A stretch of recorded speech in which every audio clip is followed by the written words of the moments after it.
And no clincher was ever more dramatic than Houston. A no-hitter by Mike Scott.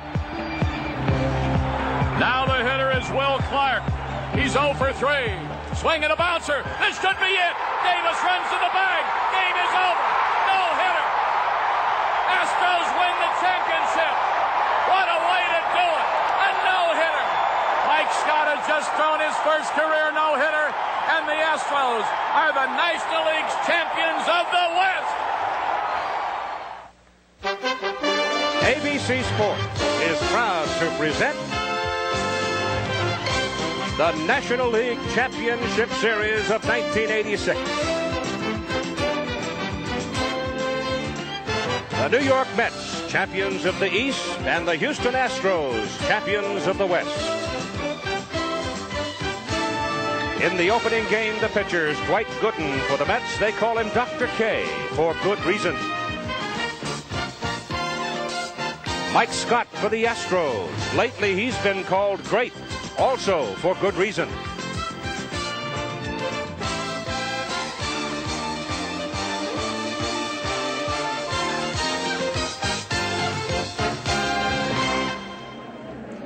When it opened in April 1965, it was called the eighth wonder of the world, the Astrodome. It was so impressive, even the name of the primary tenant was changed from Colt 45s to the Houston Astros. That's part of the compromise, I guess, of moving the game of baseball indoors. As you know, I am sure this, for the second year, is a best of 7, and many people feel this matchup between the Astros and the Mets could well go the limit. These two teams came into being in 1962. The Mets have been to 2 World Series. They won in 69, they lost in 73. The Astros have never been to the World Series. They were the Western Division champions in 1980, but they lost in 5 games to the Philadelphia Phillies, one of the great playoff series of all time. And one picture still sticks in my mind in the aftermath of that exciting series. It was this. Outfielder, the brilliant outfielder of the Houston Astros, Jose Cruz, sitting all by himself, tears running down his face after the great effort.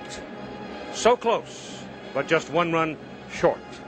And I should tell you, it is still a burr under the saddle of 6 of these Houston Astros who took part. Paul, he has some other tools as well.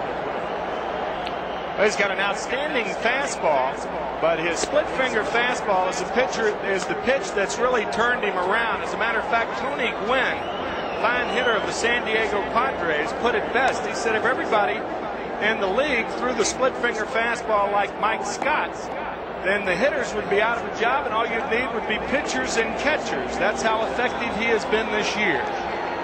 And he freely loves to advertise the fact that he doesn't know where it's going either. That's right. All right, the Mets are ready to go. Swing and a miss, and he struck him out.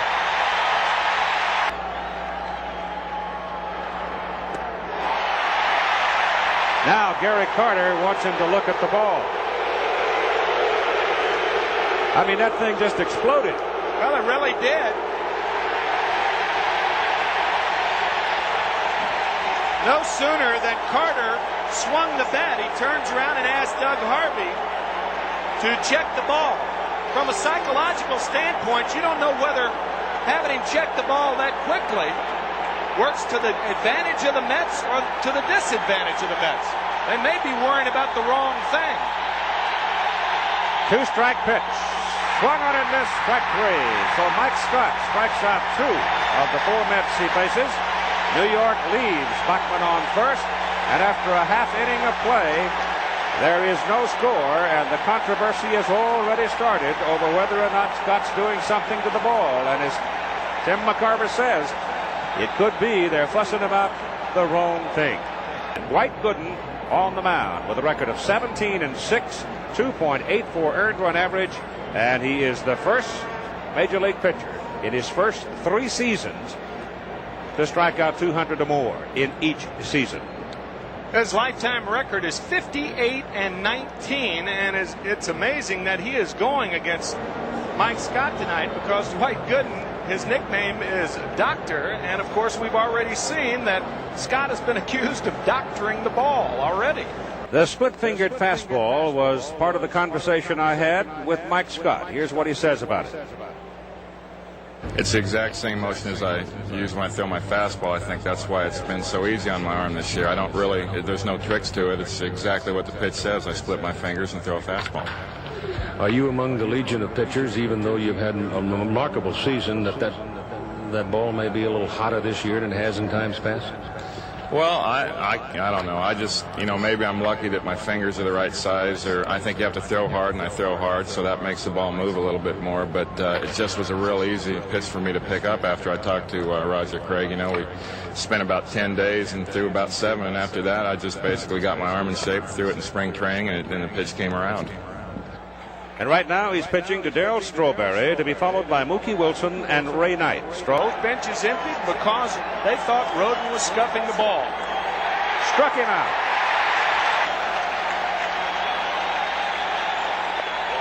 High fastball struck him out. Scott now has struck out 4 in a row. Now the hammer throwers in the Houston batting order, as Dwight Gooden comes high and tight to Glenn Davis, who had 31 home runs and 101 runs batted in for Houston this year. Kevin Bass will follow, and then Jose Cruz. High fly ball, deep center field. Dykstra going back to the wall. It's gone.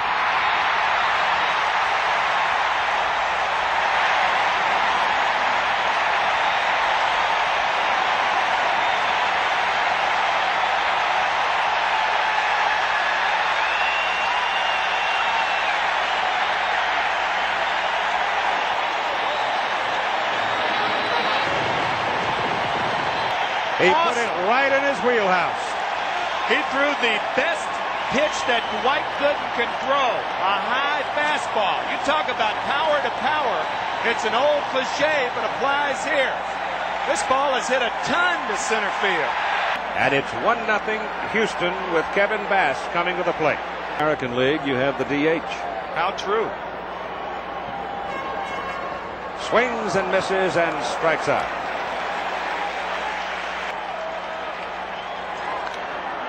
Third baseman Ray Knight steps on the bag, getting the force at third and the third out of the inning. So Gooden struggles some.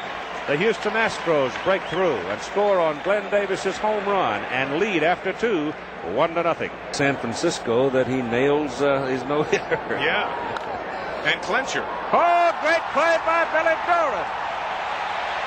Relaxes, and then he goes back into his training regimen and gets ready to go back to work. And he swings and misses, striking out.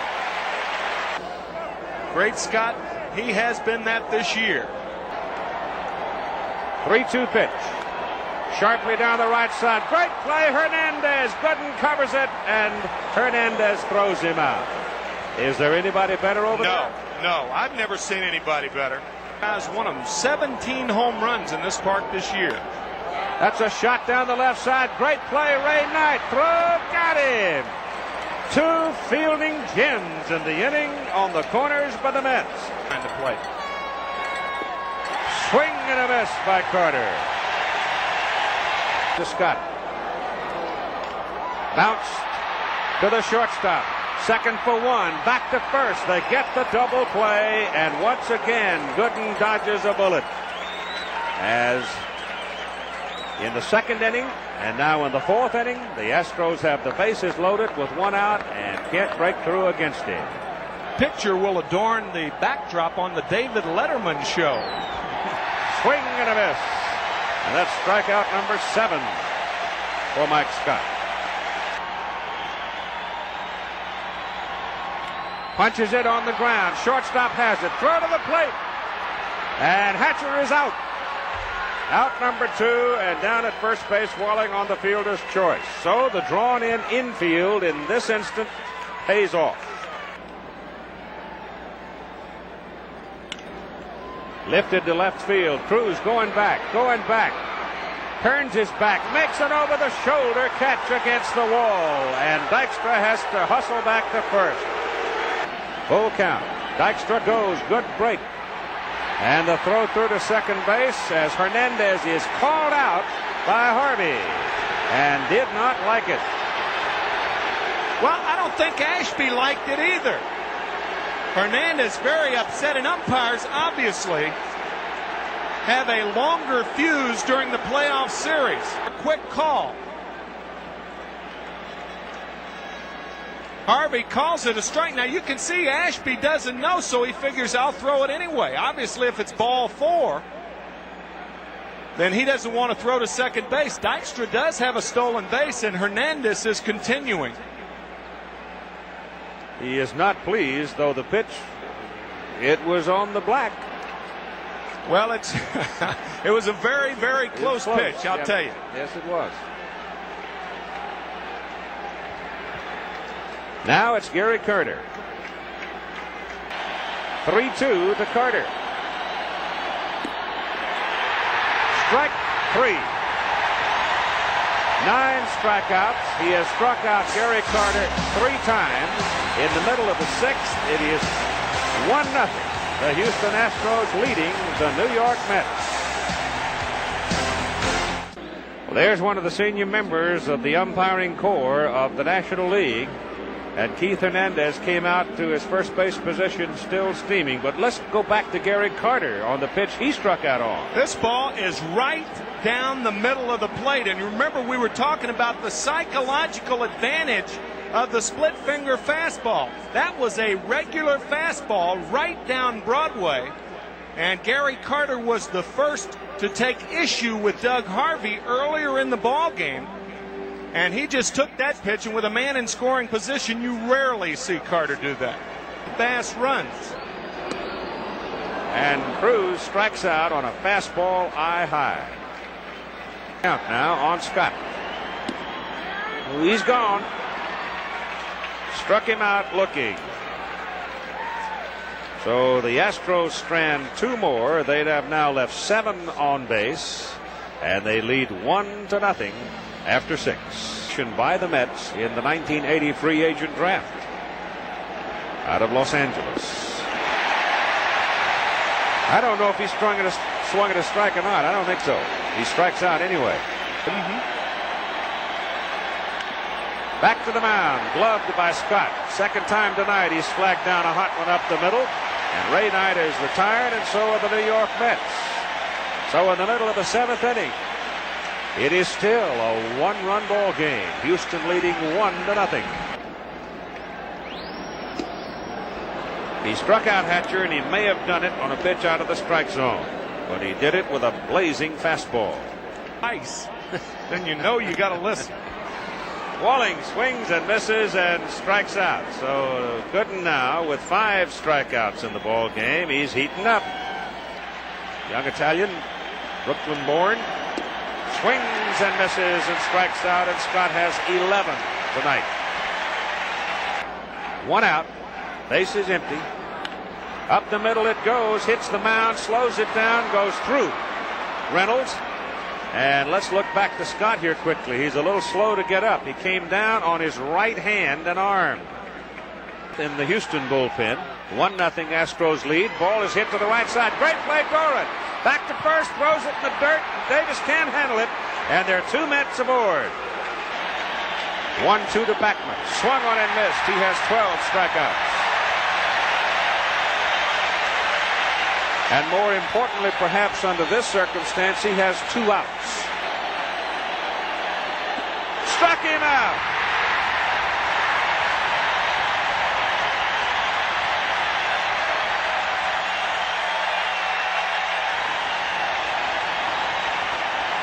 Mike Scott has 13 strikeouts. He'll never do a better job of pitching than he just did against Keith Hernandez, and Houston still leads 1-0. And Orozco comes in the 8th inning in relief of Dwight Gooden. Orozco ready at 1-2, struck him out.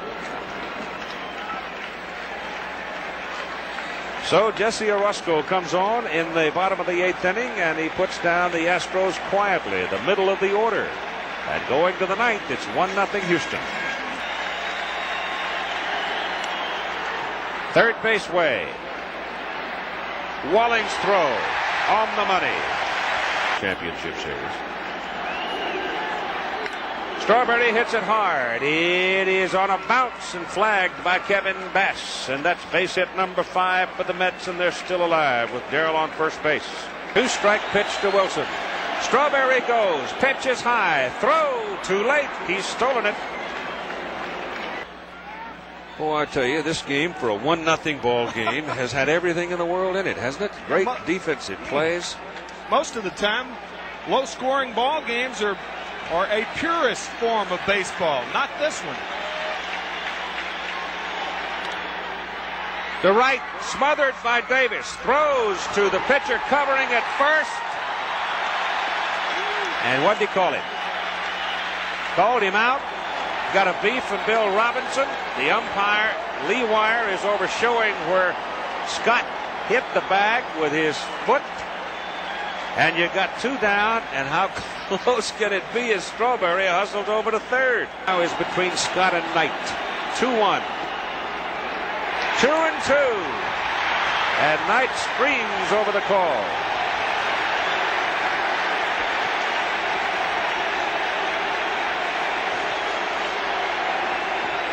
Well, we'll see if Ray has a legitimate beef or not.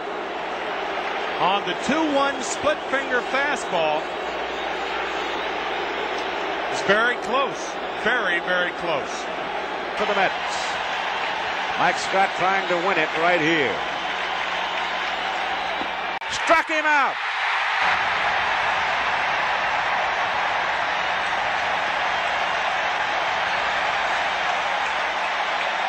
That's strikeout 14. It ties the National League Championship Series record.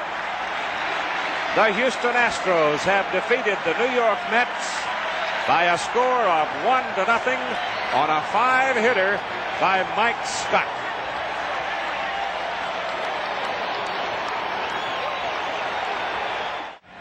Mike Scott on 125 pitches wins the ball game, a 5-hitter. He walked 1, struck out 14. He got Carter 3 times, Hernandez 3 times, Strawberry twice, Knight twice, Backman, Wilson, Mazzilli, and Gooden once, for a total of 14, which ties the National League Championship Series strikeout record held by John Candelaria when he was with the Pittsburgh Pirates. So Mike Scott, 18-10 on the regular season, but finished with a flourish, clinching it for Houston with a no-hitter, is the winner here in the Astrodome tonight. We'll talk to him in a moment.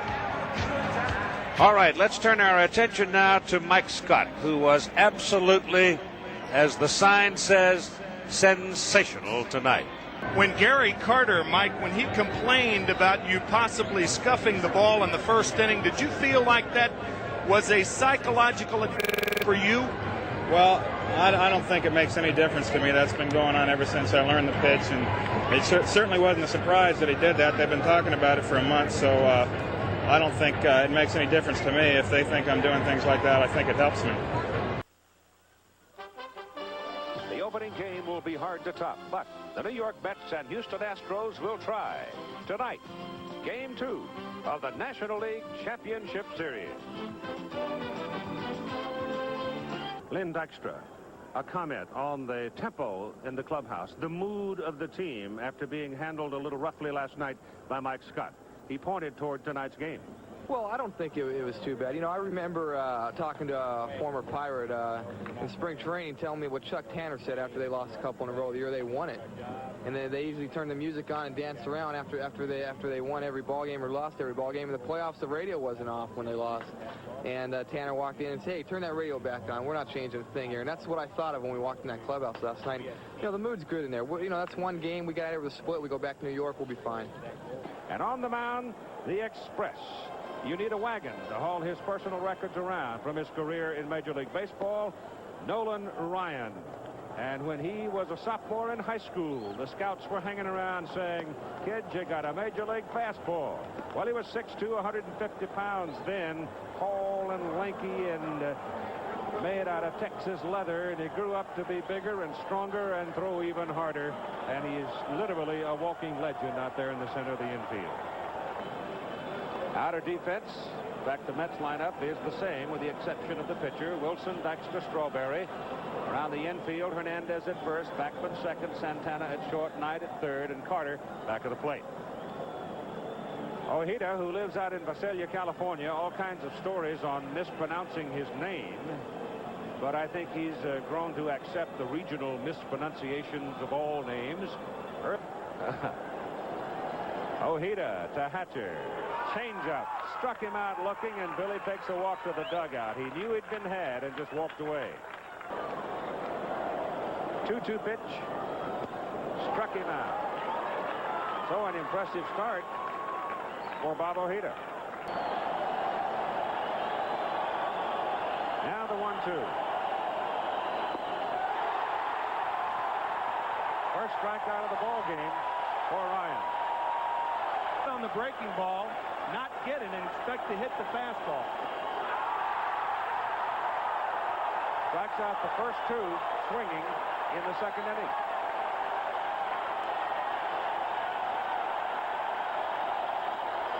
That ball is going to drop for a base hit. No, it didn't. Oh, what a fine play by Billy Hatcher. It looked like it was sinking, and at the foot speed of Hatcher. An inning and a half, and there is no score, and watch this catch by Hatcher. That's the advantage of playing the count with 2 strikes. And his big break came in the trade that brought him to Houston. Change up is drilled up the alley. It's going through, goes to the wall. Bass on his way to second, and he stands with a double, his second double of the series. Cruz 1 for 3 last night and goes right up the middle. Bangs it off Ojeda. Santana comes up with it. They make a play at third as Bass had gone past the bag, but he reaches back in time. And it's a base hit for Cruz. And Alan Ashby now with an opportunity to drive in the first run of the ball game. Bass at third, Cruz at first. Ashby 1 for 2 last night. Hit 278 from the right side. Little check swing, tap back to the mound. They'll make the play on Bass, who broke for the plate. Ojeda coming down, tags him, and rolls around on the ground, but he's all right. So Ojeda is in the heat of the battle here, isn't he? He made the play himself, and that may have been the only play he had. First, you're trained to come home on a ball on the ground.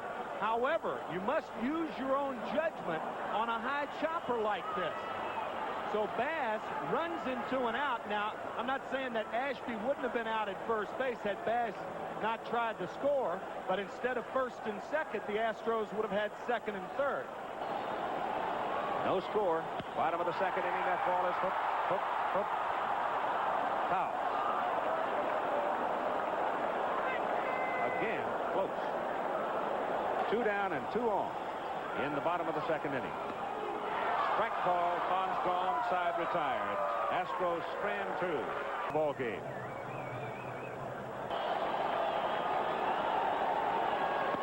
Swing and a miss. At 2-2, he's up the bat handle just a bit. Swings and misses. Striking out. 4 for Ryan. And the 2 pitchers opposing each other right now. 2 out. And a 1-2 pitch. Swung on and missed. Ryan has struck out the side. He has 5 in the ball game. And so he blows the next down in order. And after 2.5 innings of play under the dome, there is no score. 1-2 to Doran. Punches the ball in the air. Back behind second base. Going hard is Beckman, and it's a good play. And Hatcher had made the turn all the way around second base, and he has an easy double play. So apparently Billy was absolutely convinced the ball was going to drop, and he was all the way around second and halfway to third, and then said, whoops, I'm embarrassed. And the inning is over. They know each other, and the fans on both ends are, there we go. Up the middle, bouncing into center field. Base hit for Wally Buckman. And so now the Mets have finally broken through against Nolan Ryan, who remains a marvel at 39 years of age, doesn't he? Our pitcher, he kicks that leg high with a man on first. That's what he just missed. The National League record for retiring people to start a game. Hernandez. Little looper, and it drops in center field for a base hit. Beckman turns at second and holds on, and now the Mets have something working. The Astros. High fly ball lifted out into the right center field, and it is off the wall for extra bases. Bass plays the ricochet. Backman heading for the plate. Throw is loose in the infield, and the New York Mets have taken the lead. It is a double for Carter. He has to be very patient. That ball is hit to left for Jose Cruz, who has to go back to get it. That gets Hernandez home, and the Mets will lead it 2-0.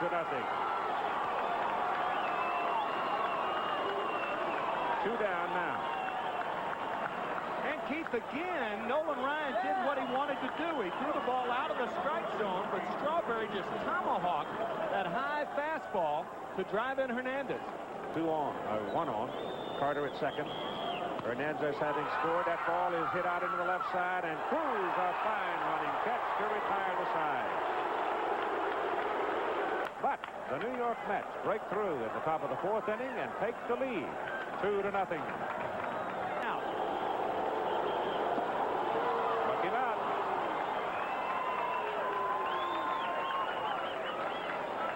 But it's hard to practice. Sharply struck. Good play, Knight. Third base. Steps on the bag. Gets the force. Garner coming down, and the Astros are turned away, stranding 2. That's a total of 4. They have left on base so far in the ball game. And so after 4 complete innings of play in Game 2 of the National League Championship Series, it is now 2-0. The New York Mets lead.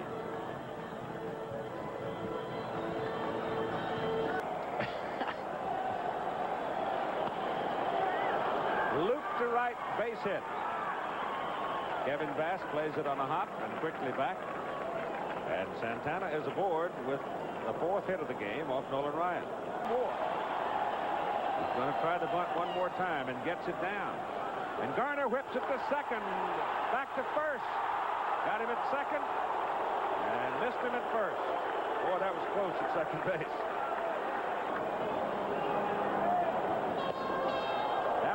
Dykstra. Dykstra staring out at Nolan Ryan. If you remember last night, Dwight Gooden shaved Kevin Bass after the home run by Glenn Davis. That was close.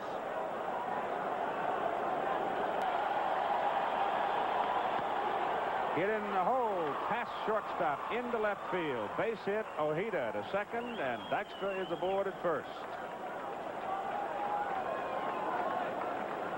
One of those heading that way. Right-handed pitcher. That ball is grounded to center field. Base hit. Ojeda coming around third. Here's the throw. They let it go through, and it bounces past Ashby to the backstop, and the other runners will move up. It is 3-0 New York. Yeah. That ball is hit sharply. It's past Hatcher against the wall. 2 more runs score. Mets lead it 5-0. Hernandez headed for third. Triple.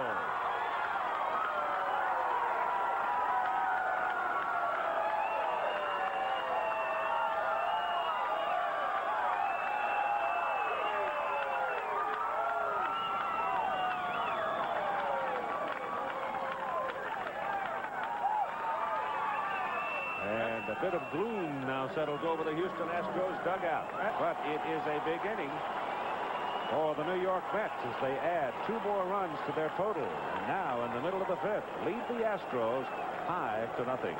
A former pitcher of the Red Sox. Well, Pankovic strikes out and is the 5th strikeout victim for Ojeda tonight. Goes as a single for Doran, advancing on the throw. Runners on second and third now, and Bill Garner is the hitter, and he hits a fly ball to center field.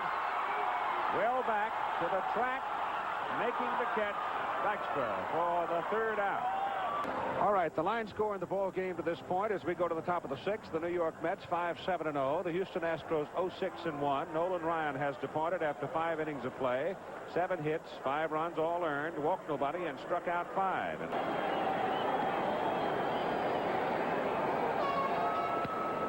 Ron hits the ball to the right side. Strawberry drifting over easily.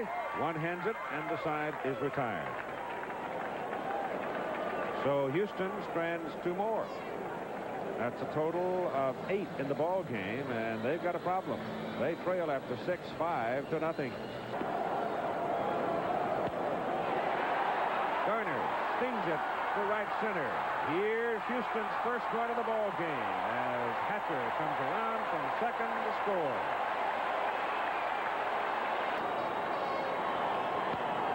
Davis hits it sharply to the shortstop Santana. They get the lead runner coming down, and though Backman had a little trouble holding the ball, inning, only 2 more turns, Kevin Bass leads it off. Bob Ojeda delivers, and Bass stings it to left, and Mookie Wilson rolls over and comes up with the ball. Fine catch by Wilson. So with a bonus, he went out and bought himself a new pair of shoes and a suit, and took off, said he wanted to look nice, and he can afford a lot of suits right now and a lot of shoes as he feels that little bouncer back to the mound and throws him out and retires the Houston Astros in order in the bottom of the 8th inning. So we are headed for the top of the 9th with the Mets leading by a score of 5-1. Kerfeld on the mound, pitching to Gary Carter. Carter bounces one to the shortstop Fon, over to second. Doran turns it like a bullet and gets the DP. So Kerfeld comes in, a couple of pitches, they get the double play, and that was the result of Hernandez having been passed intentionally. And so the Mets are retired. The Astros have won, and Ojeda has just absolutely controlled him, even though they picked up 9 hits. There's been hardly any question of what he has been the boss man tonight. In behind Fon over at first base. That's a shot. Great play. Santana over to first, double play.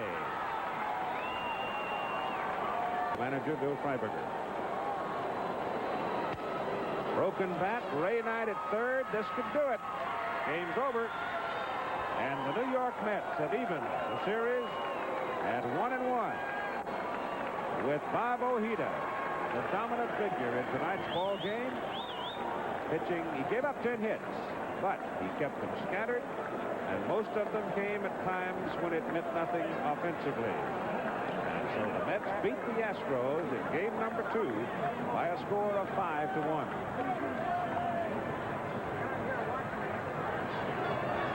So they head for game 3 in New York on Saturday, all even.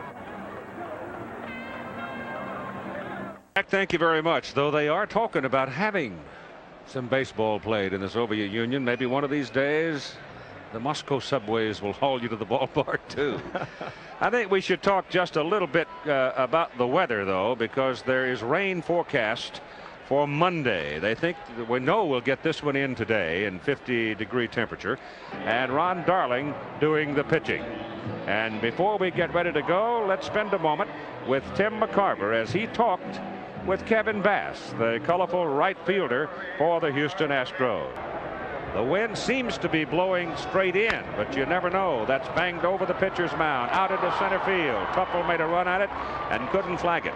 And so Hatcher now hitting in the number 2 spot has a base hit, a bouncing single to center. School in Worcester, Mass, and that's how he got over to Yale. Hatcher goes, pitch, good pitch to throw on. Carter fires it down, and he's safe. Up. He looked to be out, and that last burst of speed right before the slide and the straight end slide, and Rafael Santana did not apply a quick tag, kind of a slow tag there. Walling loops one to right. It's going to drop for a base hit. Hatcher turns. He's coming home. Strawberry whips it back in, and it's too late. And Houston gets the lead 1-0 as Walling drives in Hatcher from second base.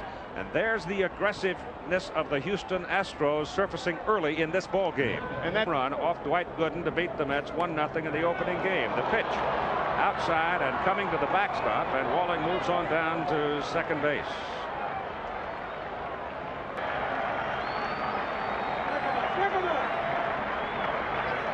Hit him. In order to control that split finger fastball. Strike 3. Breaking pitch, looking inside corner. The gap remains left center field for him. And he goes the other way into the hole at shortstop, into left field for a base hit. Here comes Walling around third, and he will score. It's 2-0 Houston. Glenn Davis, second base, throw back on him. They got him.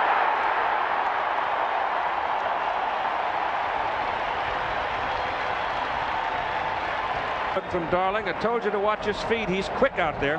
Well, that's the daylight play. He was awfully quick and just getting Glenn Davis at second base. When the pitcher sees daylight between the shortstop and the runner at second, he wheels and throws blindly to the bag, and they nail Davis. But the Houston Astros put 2 runs on the scoreboard in the top of the first. The Mets coming up. The left-hander Bob Knepper out on the mound.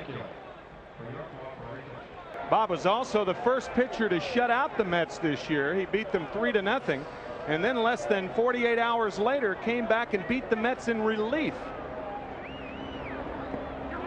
He went around, and Mookie Wilson will go in the book as a strikeout for the first out of the ball game. Good stuff on the left hand. He's going to try to get Hernandez out inside. That ball is hit to Davis. Davis will do it himself. And so Knepper gets the New York Mets in order in the bottom of the first inning. And after 1 inning of play at Shea Stadium, it's 1-0 Houston. Ball 4.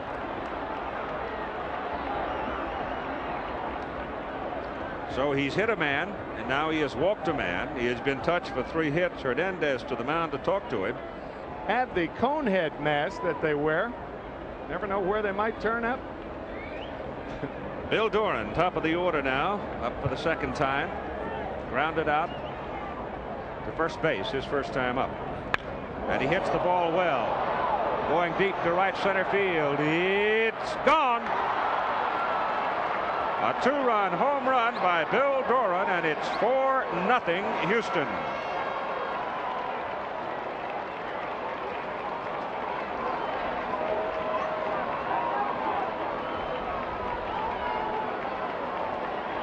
Well, Frankie Frisch embedded in baseball people's mind that cliche and saying a long time ago, oh, those bases on balls. He got all of this one. Sometimes a walk is better than what happened here, but a walk led to the home run by Doran. He was looking for a fastball and hit it a ton. Hatcher drills one to left field. And Mitchell picks it up, runs it back in, and so the Astros are jumping all over Ron Darling here early on. And Mel Stottlemyre is quickly out of the dugout on his way to the mound for the Mets. 5 hits now off Ron Darling, and a 4-0 lead for Houston. So the Astro bats that were silenced by Ojeda.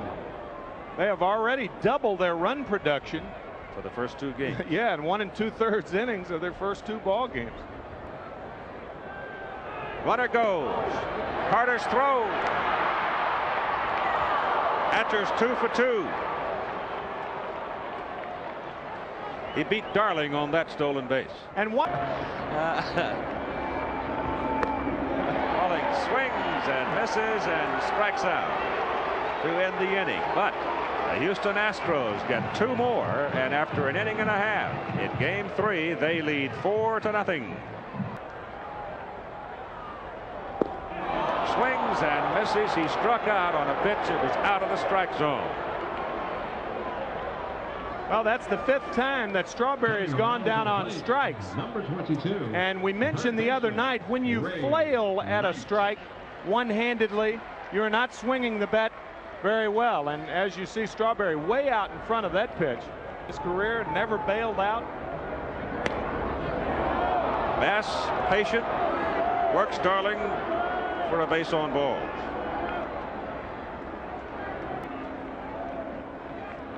Runner goes, pitch outside. Carter's throw is high. He stole it. That's 3 stolen bases, 2 by Hatcher, 1 now by Bass, and Bass got a big jump that time. Now Cruz 3-2. He struck out. He went too far. Frank Pulley called him out right away. He tried to check on it. The pitch was outside, but he had gone through the strike zone with his bat, and you've got 2 down. A hitter. He could not check it once he'd started it. And Ashby bounces the ball to Santana at short, throws him out, And Houston strands Kevin Bass.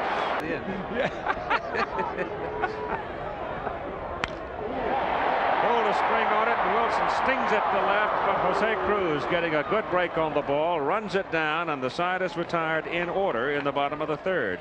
Come in on the ball, and it's easier to come in than go back. Well, academically struck him out.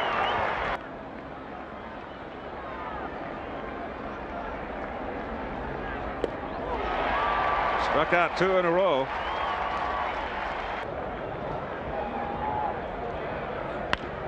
To the shortstop, Santana. Doran runs well, but Santana guns him down. And so Darling gets the Astros in order in the top of the 4th. And after 3.5 innings of play, the Astros lead the Mets 4-0. Right side, Bass angles over and makes the catch. And so the Mets are turned away, stranding 2. And after 4-0 Houston. Ball is hit sharply toward the corner in right. Strawberry going. Fine catch. Bounces off the wall and comes away with it.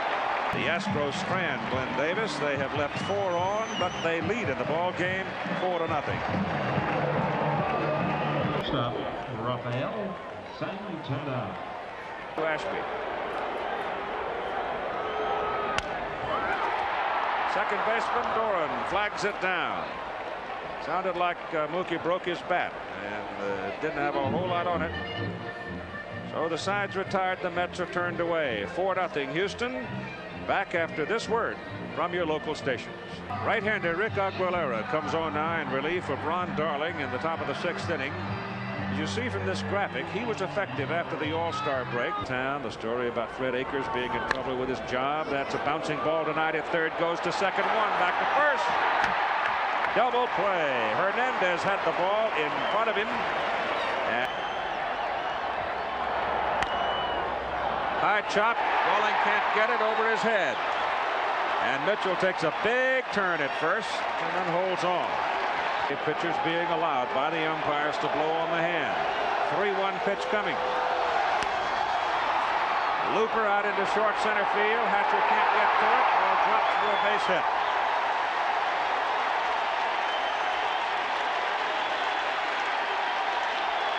Nobody out.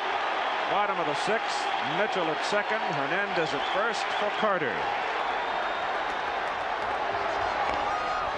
Bounce it toward the shortstop. Underneath the glove of Reynolds. Mitchell coming around third. He will score. Against Reynolds, and Strawberry is up facing Nepper. It is now a 4-1 ball game. Strawberry hits it high in the air to right. Bass to the wall. It's gone.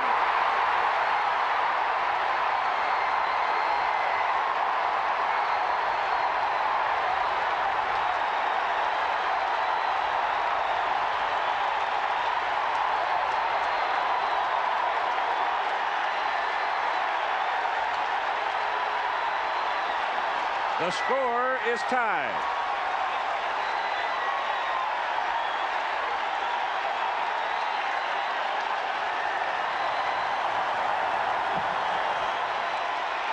Strawberry, victim more often than not against Nepper in his career. In a high fly ball. Out of here.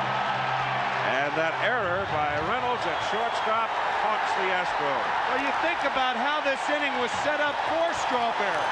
A high chopper over third, a blooping single into center, and the error by Craig Reynolds, and a new way to shake hands. That's the first out of the inning. 4 runs across for the Mets.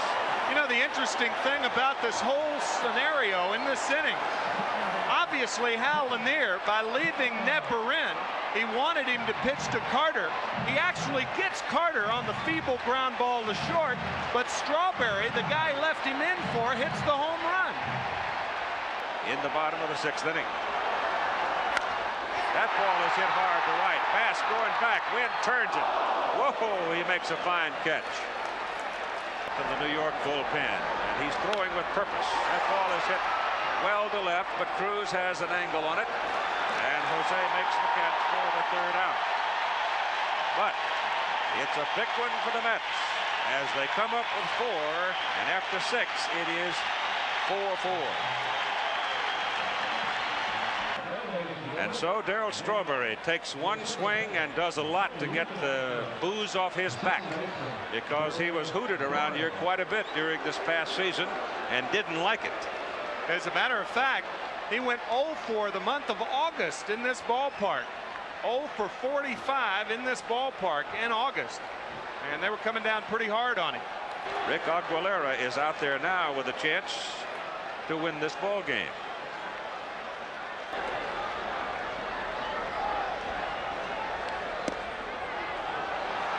He walks Bill Doran on 4 pitches. Ball game. Puts it on the ground. Third baseman Knight comes in, doesn't get a handle, throws it away. Ball goes skittering down the right field line. Strawberry retrieves, and Doran, the lead runner, moves all the way to third. Denny Walling at the plate, hits it sharply. Second baseman Tuffle goes to Santana, back to first. Safe at first base, so the run scored. And the Astros go back into the lead, 5-4. Well, why in the world Tim Tuffle looked at home first? That's why this play was close. He appeared to be out at first, but Tuffle looked at home first.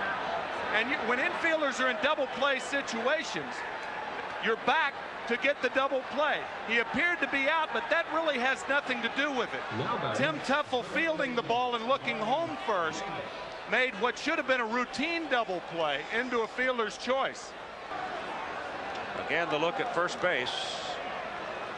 And again, it appears the man is out. But he was called safe by the first base umpire, Dutch Renner, Houston. Strike ball. And Davis is gone. Up the alley. Run down by Mookie Wilson.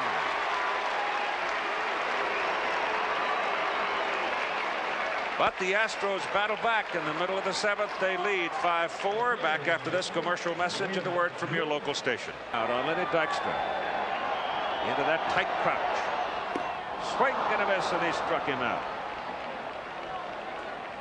Tuffle look at home. He's in double play depth. There's really nothing to look home for. Now watch, he wants to go home, and that delay cost the double play. The Astros didn't score any more runs, so it's a moot point, I suppose, but important that when you're in a double play depth, you've got to think about the double play and not the runner at home. Hit the center field.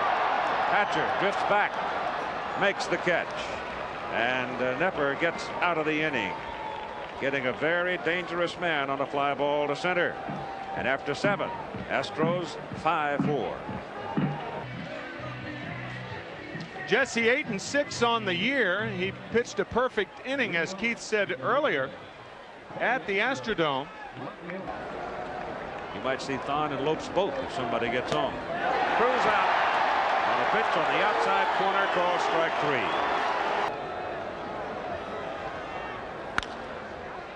3. Ray Knight gets a good bounce at third and throws him out. So Orozco comes in and gets Houston in order. And it's 5-4 in the middle of the 8th inning. Charlie Kerfeld, big right-hander. In relief now, Bob Nepper in the bottom of the 8th inning.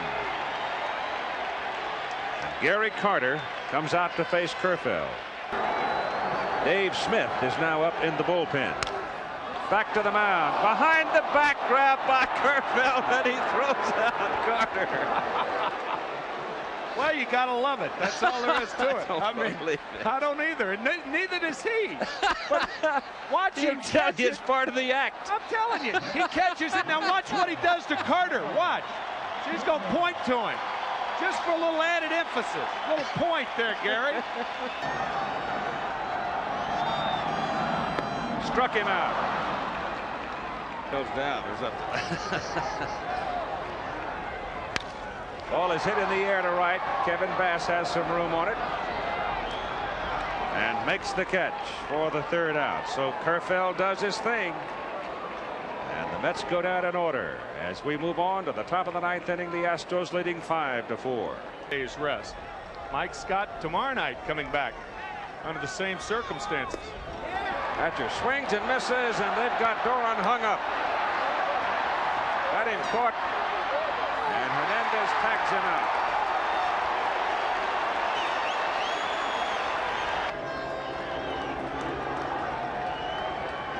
Hatcher goes. Swung on and missed. Strike 3. Side retired. So it's 5-4 going to the bottom of the ninth inning. Back after this commercial message and a word from your local station. The crowd up on their feet, shouting to the heavens as Wally Backman, Danny Heap, and Lenny Dykstra will come to the plate for the Mets. Houston leads it 5-4. Backman up for the first time in the ball game.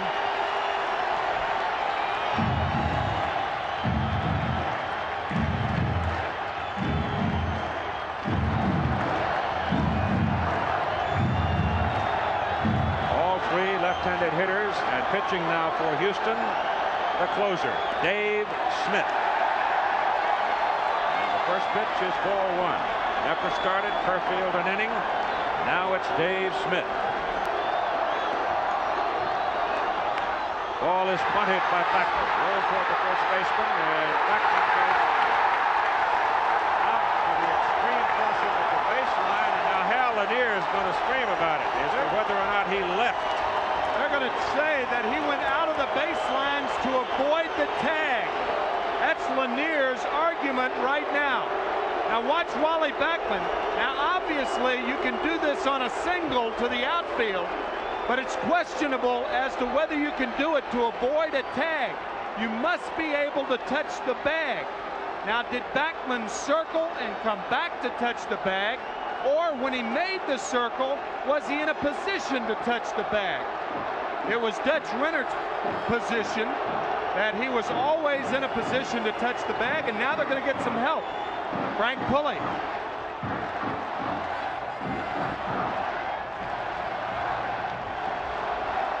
Frank Pulley, the plate umpire. It was Dutch Rennert's call, and he called him safe.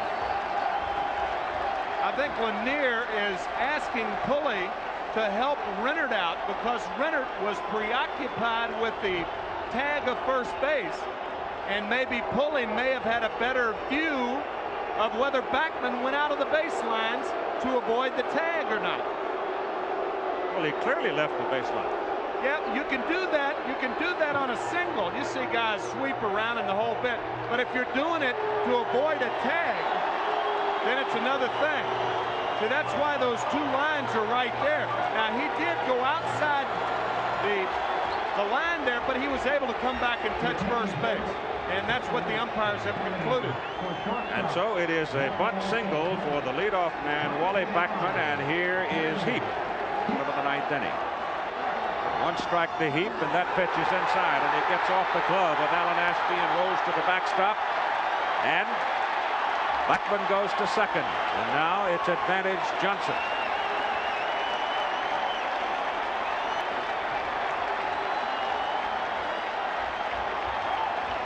That fastball just clearly gets away from Ashby. It should be a pass ball. A lot of times when the hitter puts the bat up in front of the catcher's face, he loses the sight of the ball. It blocks his vision. It is a pass ball on Alan Ashby, because that's what you'll get.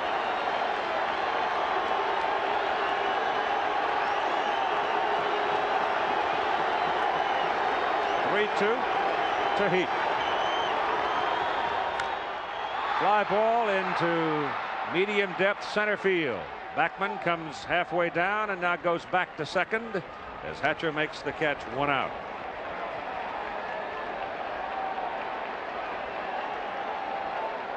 So now Dave Smith will pitch to Lenny Dykstra. Gene Mock once told me that you can score a lot of runs with the types of outs you make. That was not a good type of out to make because Backman's still at second base. No runner advanced.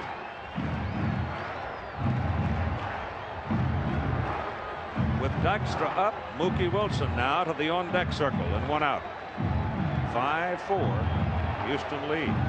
Might say no types of outs are nice to make, but if you do make them, you want to at least advance the runner, especially in this situation. Dykstra fouls it back. Strike 1.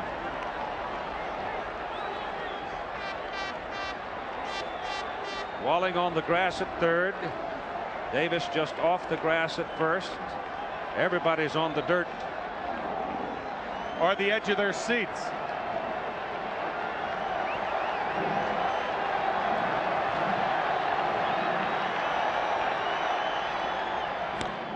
Hit to right. Bass going back. Going back. It's gone.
Dykstra, and the Mets beat the Astros in the bottom of the 9th inning 6-5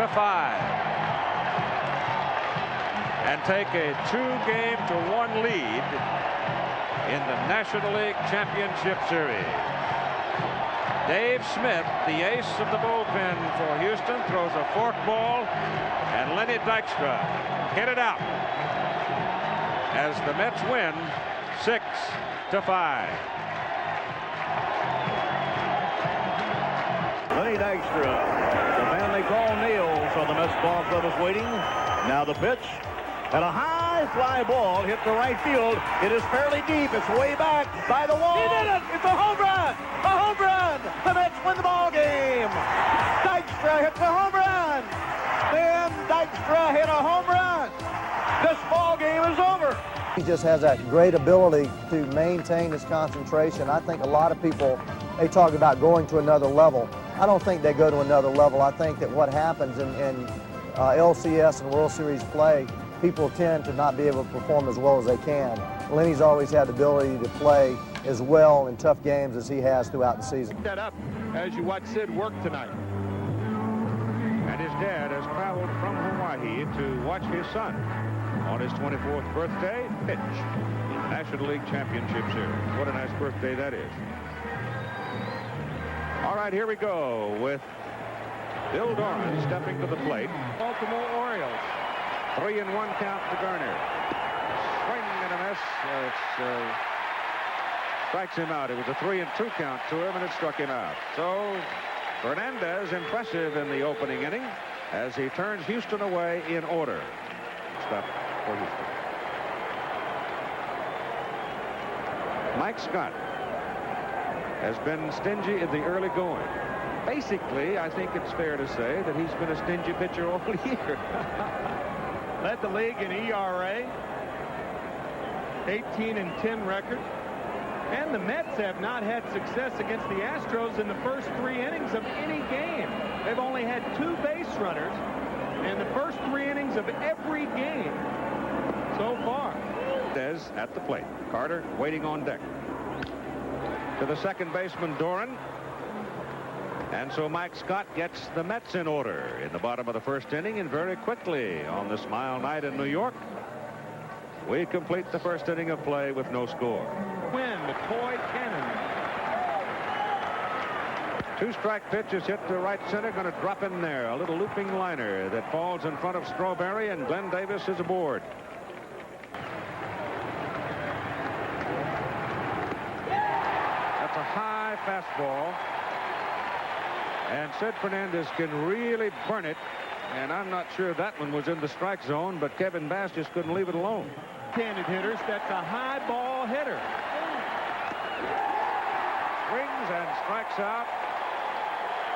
Fernandez now has 3 strikeouts, getting Garner, Bass, and now Cruz. He got beat with his best, and Astros trying to bounce back tonight. That's a high pop. May have a play on this one. Santana, the shortstop, coming to the wall on it. He called off Ray Knight and then had to compete apparently with some fans to get it and couldn't come out of there with it. But this is the first instance where we have seen the additional seats come into play. That's exactly right.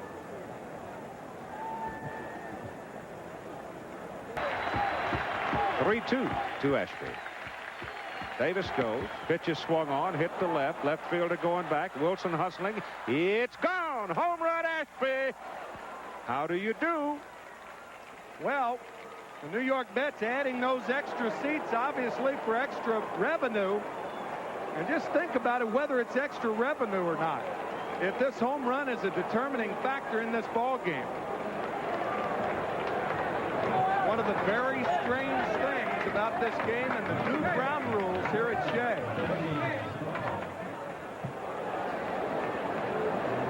Davey has a bit of a stricken look as a result of it, too. Yeah, because he's used to seeing those foul balls caught down there. Nobody's going to catch this one. Home run, Ashby. And Dickey side retired. But Glenn Davis leadoff single with 2 down. Alan Ashby getting a second life. Hits it out of the ballpark and left, and the Houston Astros lead 2-0 in the middle of the second. 4. Yeah, I think so. Struck him out. That is the first strikeout of the ball game for Mike Scott. Pitch.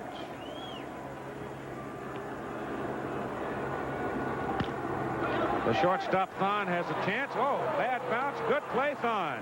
Talk about quick hands. Wow. So Mike Scott's retired the first 6 Mets he has faced. He just gave him some heat and struck him out.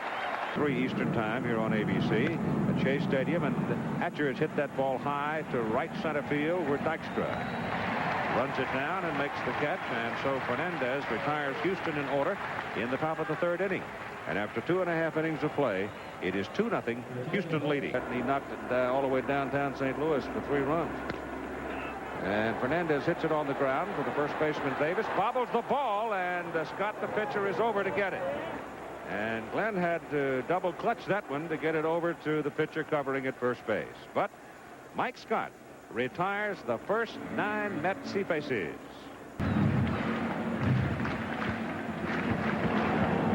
Can't really tell much from that angle. As you see the hand in the glove, there we go. Right there. Does not appear that Mike Scott is scuffing the ball. That ball really went down.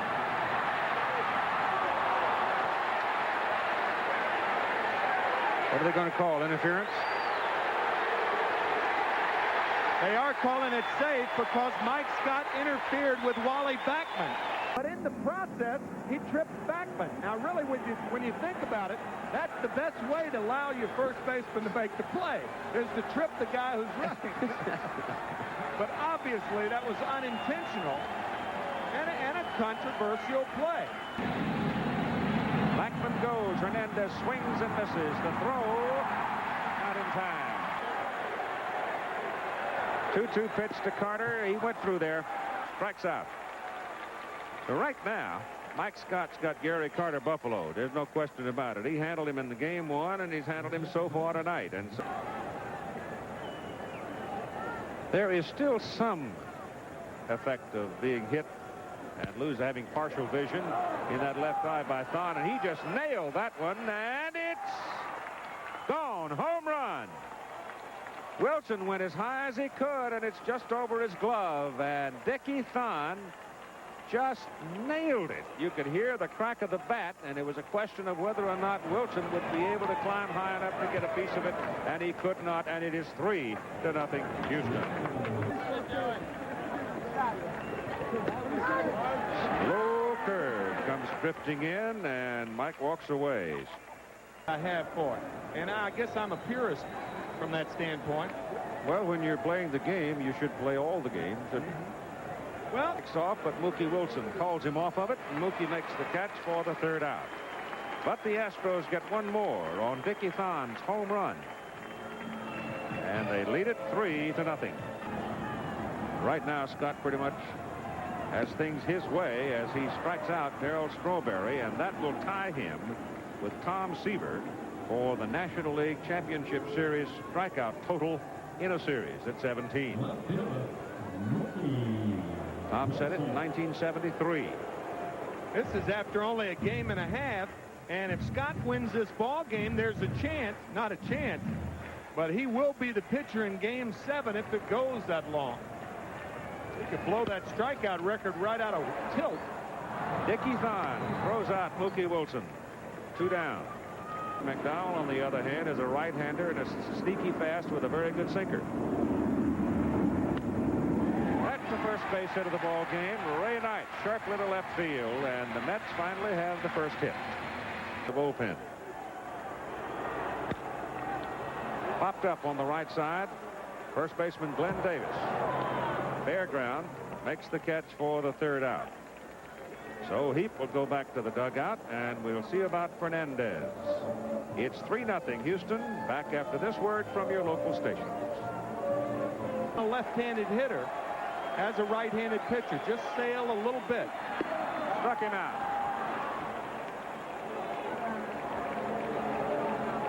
Well, that's his 4th of the night. 1 out, and that ties him with Dave Steve, who struck out 18 in the night. Fouled at the plate. I'll tell you the thing, Keith. Mike Scott's pitching against big league hitters.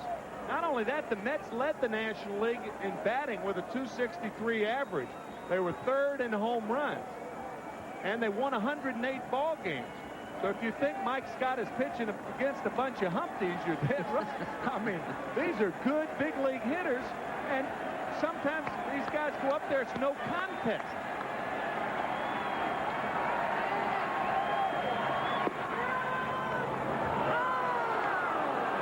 One and one count. Wow. Picture of the game, when you change that, change a lot. Well, Scott's got 5 strikeouts in the ball game tonight, and now he owns the championship series strikeout record.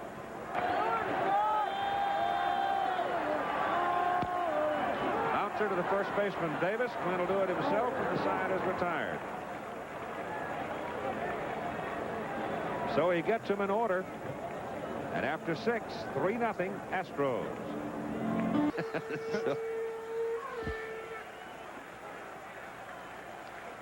You know, scuffing really a new term in baseball. It used to be the only thing you had to deal with as far as illegalities of pitchers.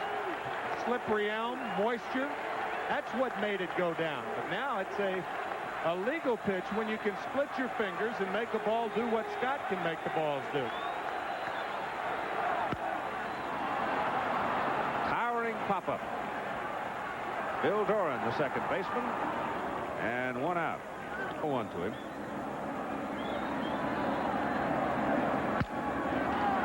Broke his bat on Doran, boxes it around and throws him out. So Scott gets him in order in the bottom of the 7th inning, and the score remains Houston 3, the Mets nothing. And we'll have more after this word from your local station. If Houston wins this ball game. 2-2 pitch to Scott, swung on and missed, and he strikes out for the 3rd time tonight. Left-handed yesterday, he had a home run. That is hit on the ground to the shortstop, Santana. And the side's retired. So Roger McDowell comes in and gets 6 in a row. And we're in the middle of the 8th inning. And it's 3-0 Houston. He's only allowed 1 hit. Maybe 2 right here. Doran turns and throws on the bounce and base hit Mookie Wilson. So the Mets have the leadoff man aboard. Swing. 2-2. Wilson goes. Night swing. Hard shot. Third base. Good play. Garner throws across. Gets him. Wilson goes to third. And the ball gets loose. And backing up is Thon, the shortstop. And daring base running by Mookie Wilson. Yeah, daring, especially when you're 3 runs down. Ball is hit in the gap. And Hatcher runs it down. Wilson tags. Here's the throw. He'll score. It's 3-1 Houston.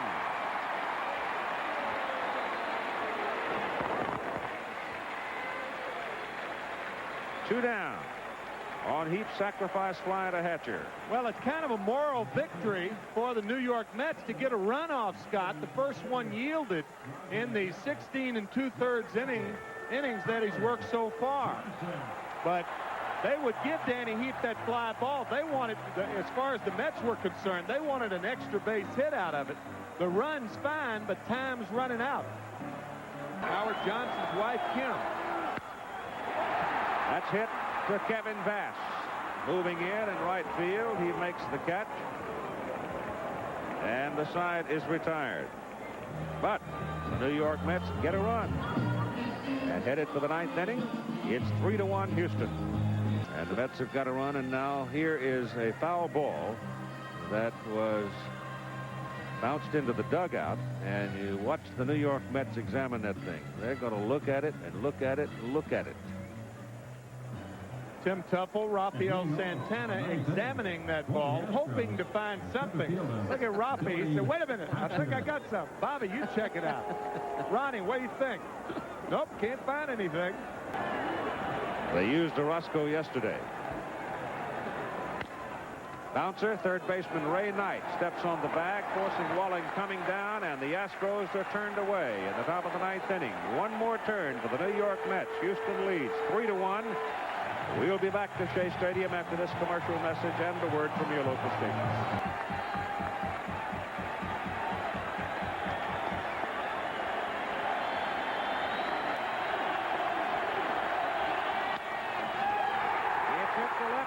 Base hit for Dykstra. Cruz brings it back in, and Lenny's aboard. That is the 3rd hit of the ball game for the Mets. Hold Dykstra at first. Butt knocks it down, throws him out at first base. That's 1 out as Dykstra goes to second. Well, what a nice play by Mike Scott. Had that ball gotten by him, it's easily a base hit.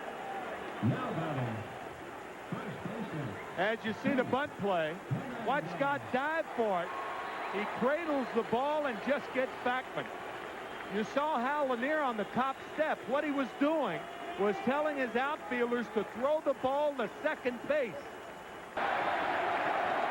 2-strike pitch. Bounce to the second baseman, Bill Doran. Throws out Hernandez. Dykstra goes to third. 2 down. Bat has been quiet.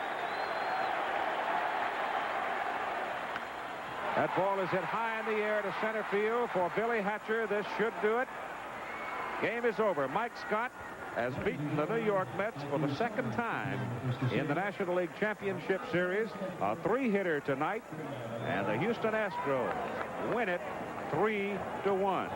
The series is now even at 2 games apiece, and for sure will go back to Houston.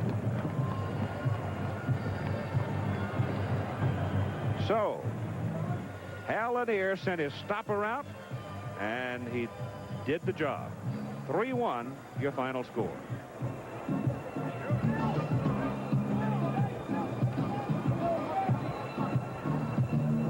Then in Game 4, the great equalizer Mike Scott rose to the occasion, keeping the Mets' potent lineup off balance with another dominant outing. The attention in the Mets dugout centered around scuff marks on the baseball, but the former Met walked off with another victory, this time a complete game 3-hitter. The outfield where the prime worry is. And obviously all morning long and through much of last night, the speculation has been who benefits most from the rainout of yesterday. Well, this morning Tim McCarver sat down with the Houston manager Hal Lanier and talked about it from the Houston perspective. This is what Hal had to say. Well, if we have any advantage at all, it's having a Nolan Ryan pitching on his the fourth day, getting the rest that he's gotten in between starts, like he did throughout the season. Again, there's a stat that might be of interest to you. When Dwight Gooden loses a ball game, his norm is to come back as a Bulldog in the next start. Inning, 7 hits, 5 runs, struck out 5, walked nobody in game number 2 in the Dome. 2-2 to extra. Gone. That was the fastball, and I mean it was in there quickly and well placed. Nashby and Gary Carter pretty good at doing that also. That got him. So Nolan Ryan has struck out the first 2 Mets to face him here in the bottom of the first inning, looking. Number 17. The Astros are concerned. Dwight Gooden, and Bass hits it up the middle for a base hit. So Bass jumps on the curveball and knocks it into center field for a ground ball single. Runner goes. Cruz hits it up the middle. Looping fly ball. Drops in the outfield. Slows down in a hurry because it's wet out there. And Kevin Bass motors right on around to third base. So the Astros now in the top of the second inning with runners on the corner. Yep. So Gooden now has a full count on Alan Ashby. Second time in the ball game. In 2 innings, he's had a full count on a hitter. Takes strike 3. Came right back with that breaking pitch and struck him out looking. First out of the inning. Home. Sharply to Backman. Over to Santana. 1. Back to first. Double play. And the Astros are all over it as Reynolds is screaming at Fred Brocklander at first base.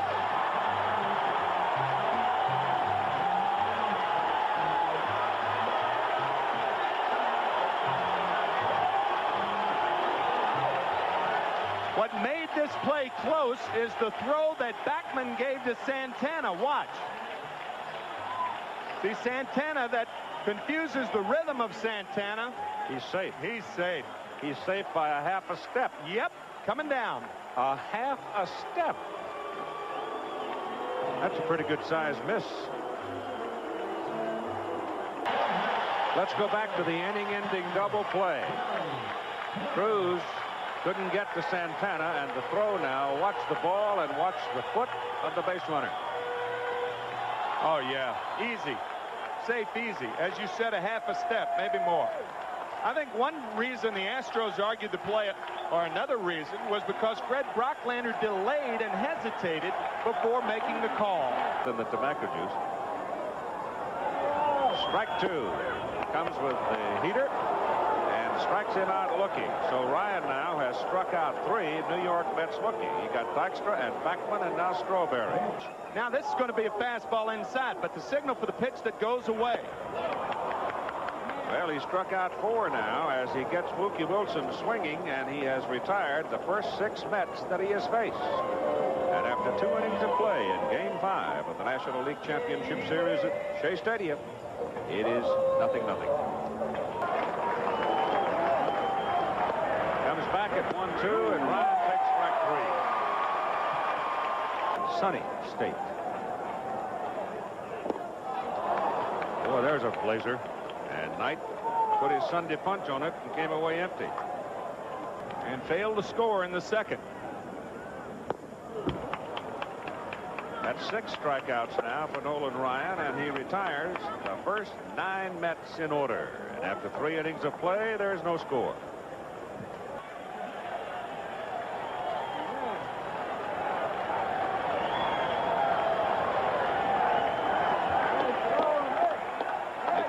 fourth. Little left to the flagpole.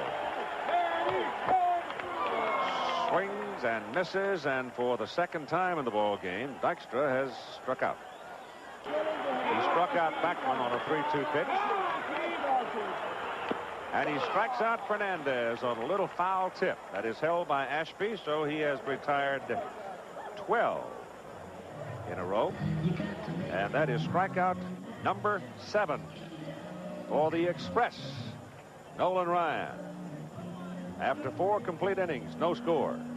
Game 5 of the National League Championship Series.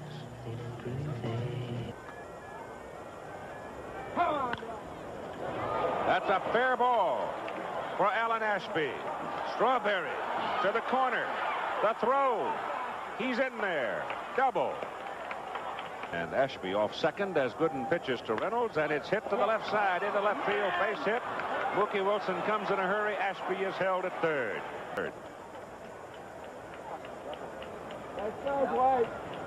Bluffs it. Bunt is back to the mound. Gooden picks it up, throws to second, and they get Reynolds coming down from first. And Ryan is on at first on the fielder's choice, and the base runner is held at third. Bunted it a little too hard.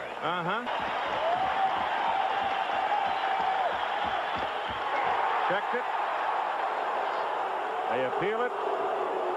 Third base umpire Lee Wire says no, but it was close. Bill Doran trying to lay off of the high fastball, and Joe West and Lee Wire said he did. Whenever the body is used that much in the swing, rarely does a third base or first base umpire call it a swing. A little different than pitching to Mike Scott. Ball is hit on the ground. Backman bobbles it for a moment. Back to Santana. Throw to first. No, didn't get him. Run scores from third. And the Astros take the lead 1-0. Got Ryan coming down, but they didn't get the double play because Backman seemed to have a little trouble getting the ball out of his glove. Yes, he did, and they had a chance to double Doran because he spins in the box. He doesn't get out of the box. Now watch the delay in Backman. He can't get the ball out of his glove. Santana, of course, catches the ball off the bag, but that's a neighborhood play. You're always going to get that play if it's fluid enough, but Santana clearly off the bag when Backman fed him the ball. There's an upset. That's right. Doran goes. Throw back Carter. Safe. He could drive one up through there. He'd have some room to run. And the folks on the bases would be flying, but this has popped up on the left side. High hanger, giving Wilson plenty of time in short left to make the catch. So the Astros strand 2, but they score 1, and they lead in the middle of the 5th, 1-0. Now Darryl Strawberry. Running fastball outside. Strawberry struck out looking. His first time up today.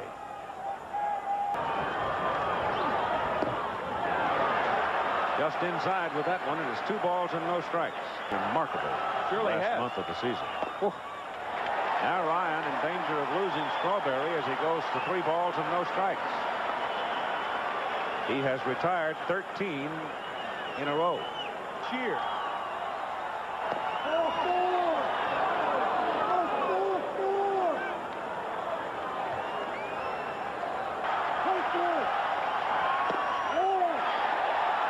Two count for Strawberry. Darryl a little bit more upset than he really should be. Those pitchers are not only close, but he's got a chance if he hits the ball out of the ballpark to tie it up. You want to hit in this situation. That ball might have been low, but the fact is you can't get upset because you still got a chance to swing the timber. 3-2. Foul ball.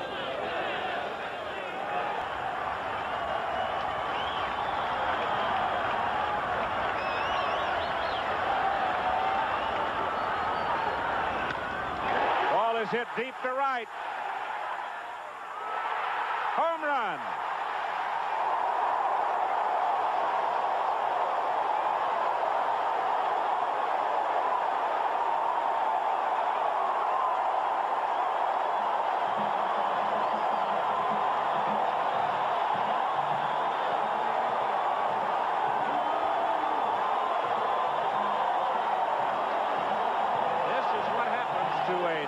94-mile-an-hour fastball. When you turn it around, it goes out like a bullet. And I ask you, is the ball that curls around the pole better than a walk?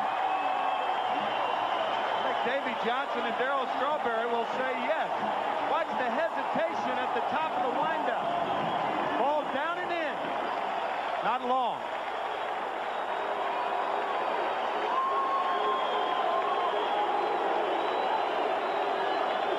It was he knew it was gone. It's just a question of whether it stayed fair or not. It was hooking in a hurry toward that line. Just fair. And the score is tied. The first hit of the ball game for the Mets in the 5th inning. After Ryan had retired 13 in a row, and the hit ties the game. Tomorrow and Thursday. Swing, foul tip, held by Ashby, and Wilson is the 9th strikeout victim of the game for Ryan. That ball down and in. You see there's not a lot of extension on his swing, and he hooks it down into the corner. The only problem as far as Strawberry was concerned is will it hit the foul pole?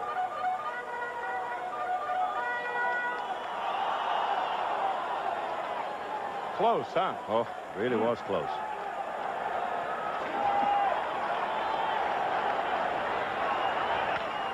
Sharply hit, but right at the shortstop, Craig Reynolds.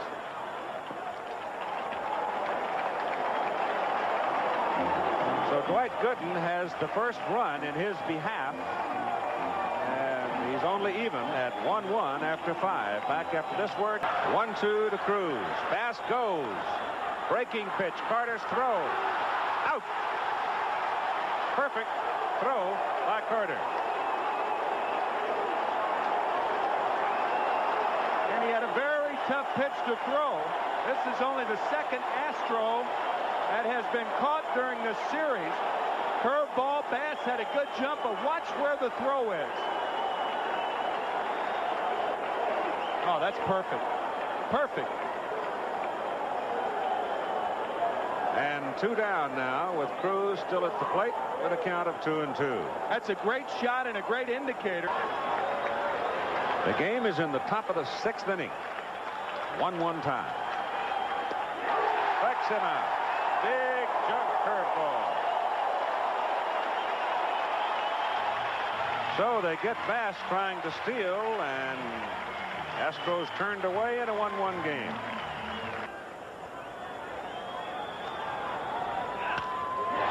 Ball hit to right. Bass almost coasted too long because it started sinking on Kevin, and he had to turn it on a little bit and catch it knee high. So Dwight almost had himself a base hit.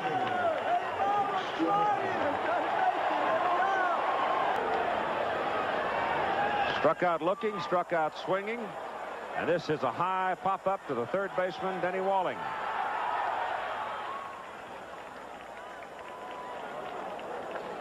So Nolan Ryan gets him in order in the bottom of the 6th. And after 6 at Shea Stadium, a 1-1 tie. 1 back. That's right. Frankie has 23. Outside corner. Called strike 3. So Gooden gets him in order. Houston has 7 hits. The Mets only 1, but it's a 1-1 tie.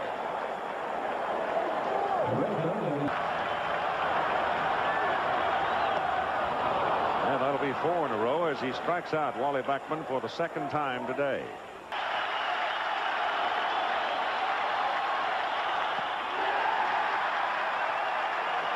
Ryan again now showing some frustration on the mound as he walks Strawberry, and Hernandez goes to second. High pop to the left side for Jose Cruz, left fielder, and he makes the catch. And so the Mets threaten in the bottom of the 7th, but they are turned away, stranding 2. And after 7 complete innings, we are still even at 1-1. Evenly matched both these ball clubs are.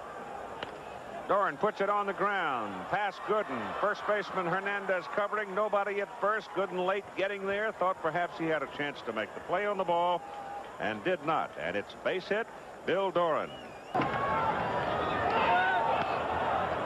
Butts down. Rolling. And Hernandez, letting it roll, suddenly grabbed it.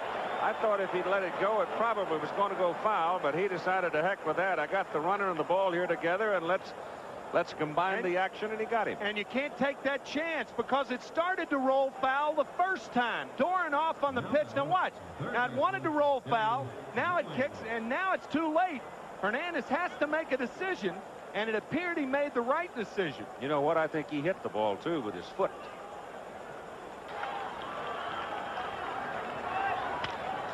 Base hit. No. Hung up.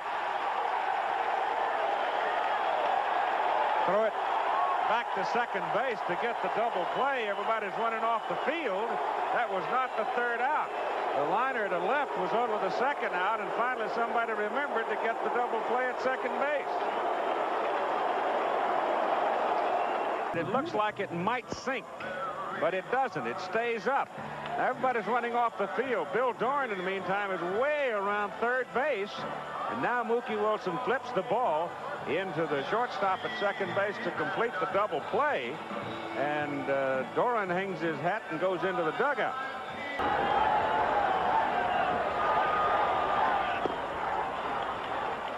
That's 11 strikeouts in the ball game for Nolan Ryan.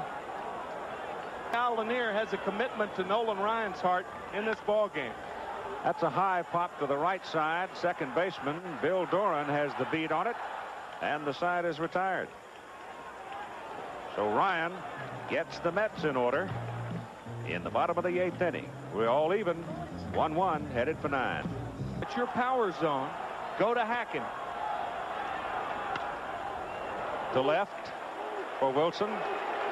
Gets a break here because the sun behind the cloud and makes the catch to retire the side. So to the bottom of the 9th inning, a 1-1 tie. Back after this commercial message and a word from your local station. 5-4 Houston when Len Dykstra came to the plate in the bottom of the 9th inning against Dave Smith. And he hit it out of here, and the Mets won 6-5. Well, he's facing Nolan Ryan today, who's thrown 120 pitches, leading off the bottom of the 9th inning in a 1-1 tie. 2-2 pitch. Hit, little soft fly ball to right. Bass coming on and makes the catch. 1 down. Houston to play tomorrow afternoon at 3 Eastern time in the Astrodome. Swing and a foul tip held by Ashby, and that's strikeout number 12 for Nolan Ryan. Major League. Ball is hit high in the air and will stay in the park. A lot of room for Kevin Bass as he angles over to the line and makes the catch for the 3rd out. So Nolan Ryan headed toward 140 pitches in the ball game, goes 9 innings. He's allowed 1 run and only 2 hits and struck out 12. Nolan Ryan in the Houston dugout, and you have to have the feeling that he's gone after pitching 9 innings. He threw 135 pitches, allowed 2 hits, one of them a home run by Darryl Strawberry. And he sits there now, puzzling over things, hoping his club can come up with something here in the top of the 10th inning against Dwight Gooden. It's like the storm has passed New York by now. Who goes? Throw by Carter. Ball is backed up by Backman and saves the base. He's on. Some walks are good walks. Other walks are bad walks. That was a good walk if you're playing the percentages. Because I think with the go-ahead run at second base, you would much rather face Billy Hatcher than Bill Doran, especially if you're a right-handed pitcher. 2-strike pitch. Ball is hit to right. Down the line. Strawberry on the move. Makes the catch.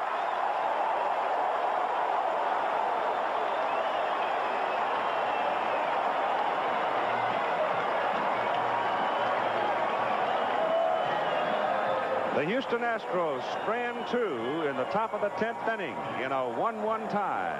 And back after this word from your local station. Anything that has the suggestion of rally around it is now being extricated from whatever it's been in. including the Mets version of the rally cap. Charlie Kerfeld is on in relief of Nolan Ryan. He pitched in game 2, got a double play. He came in game 3 and got 6 in a row. What did he get? 3 in a row. So he's done his job each time he's been in the ball game. And now he's pitching to Gary Carter, Darryl Strawberry, and Mookie Wilson and his wife. And a dead bat in his hand. That's a hard shot at third base. Denny Walling handles it well and throws him out. Good play by Walling, guarding the line. That's right. And with a guy like Carter, you have to respect his ability to pull the ball, and that's why Hal Lanier had Walling on the line. In the early innings, this would have been a double, and nothing is going right for Gary Carter in this series. Kerfeld just wailing away out on the mound, strikes out Strawberry.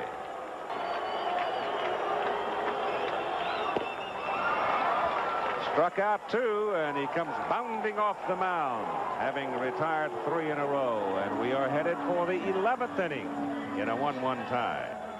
He got the win. He was the winner the other day when Lenny Dykstra hit his home run to win it in the bottom of the 9th inning. Danny Heap is now in left field for the Mets.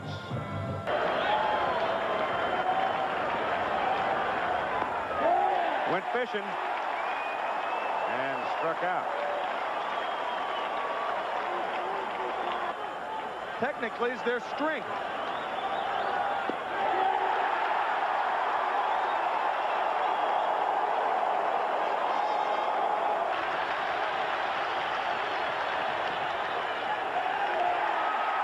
Roscoe throws him out.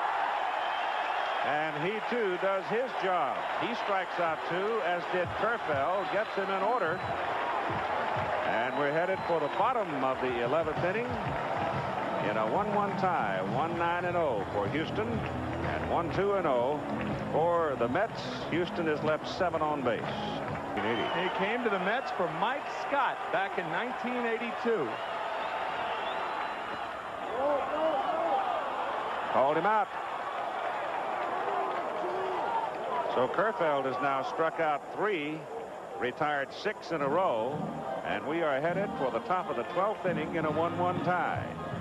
As you see, the strikeout pitch by Kerfeld. Thing took a pretty good dip too, didn't it? Yeah, Danny tried to hold up on the slider in the dirt, but he just couldn't hold up. He went too far.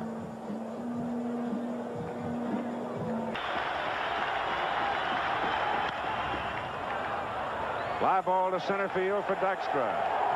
Side retired. Orozco has retired 6 in a row. And here we go to the bottom of the 12th. A 1-1 tie. How many of these rally gigs do they have? Well, Davy Lopes was in the on-deck circle to hit for the pitcher's spot, but pitcher's spot never got up as Thon hit a fly ball to center field. That means Charlie Kerfeld is back out on the mound, and it's Charlie who will be facing Dykstra, Beckman, Hernandez.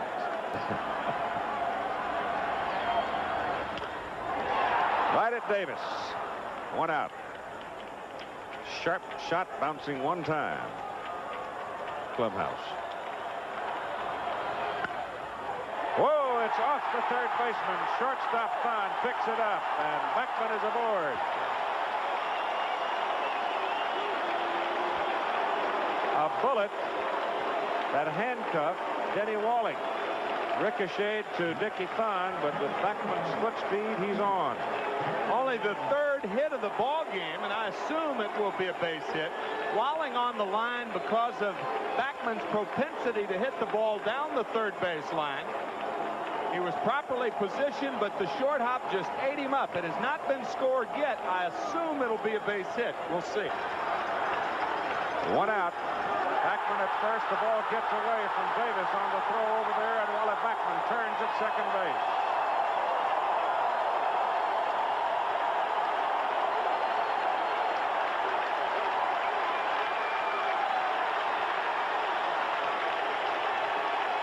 There's no way they're going to pitch to Hernandez now. You're not going to let Hernandez beat you.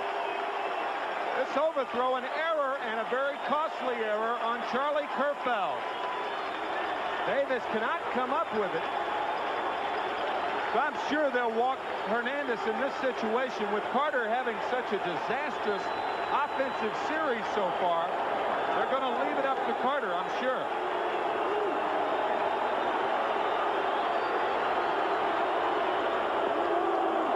They'll put him on.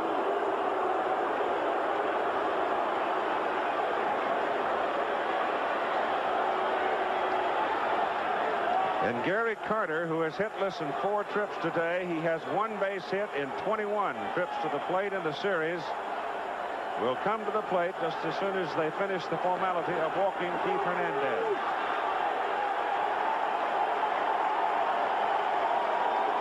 Winning run is now at second base.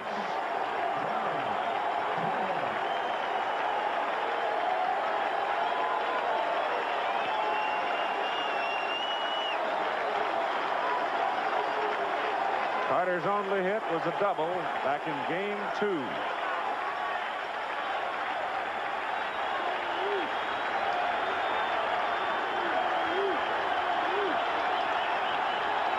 The pen is quiet. It's up to Kerfeld.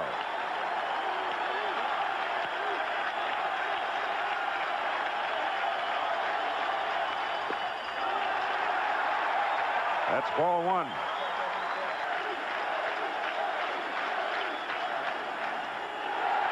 Way up. And Kerfeld now has lost some of his bravado on the mound. Keith Hernandez at first base. And he almost hit him with that pitch. Carter, of course, hanging in. He's not going to give up anything. Pitcher up in the bullpen. There's a strike. And that's the easiest pitch Kerfeld has thrown since Carter came to the plate, and now Smith is up in the Houston bullpen. If he walks Carter, it's possible you could see Smith.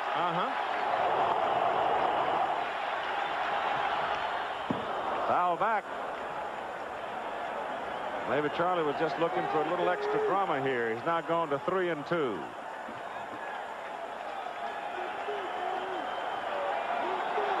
Buck.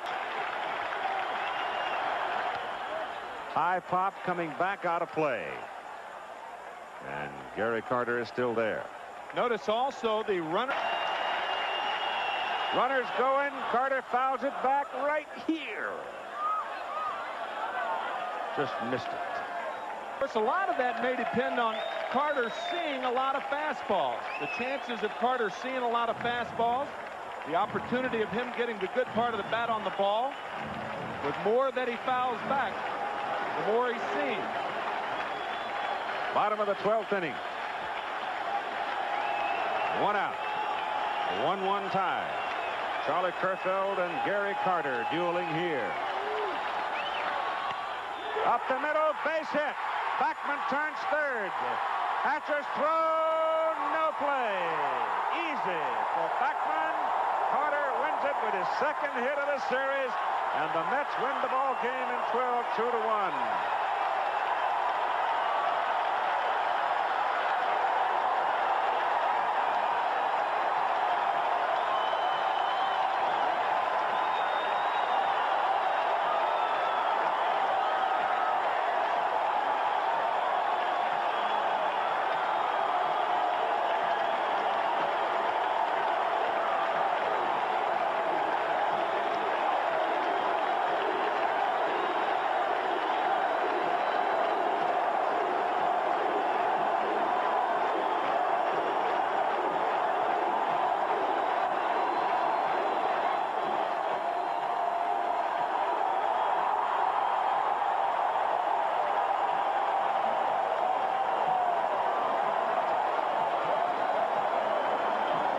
Is off Gary's back.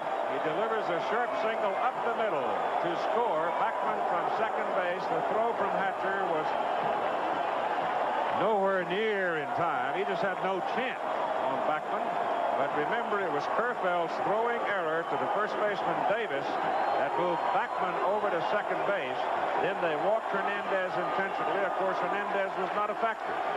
So I guess what I'm leading up to, the point I'm about to say, is Charlie Kerfeld has only himself to blame, because Backman earned his way aboard with the base hit, but then Kerfeld helped him along with a throwing error. And the outfield too deep to make a play on Wally Backman. If it got through, Backman scores, and he scores easily. What a ball game.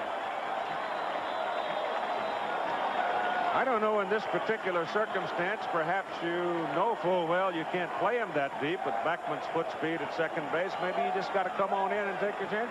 Well, you got to protect yourself against Carter's power. The big guys you play deep, the little guys you play shallow, and Wally Backman, the little guy, scores the winning run.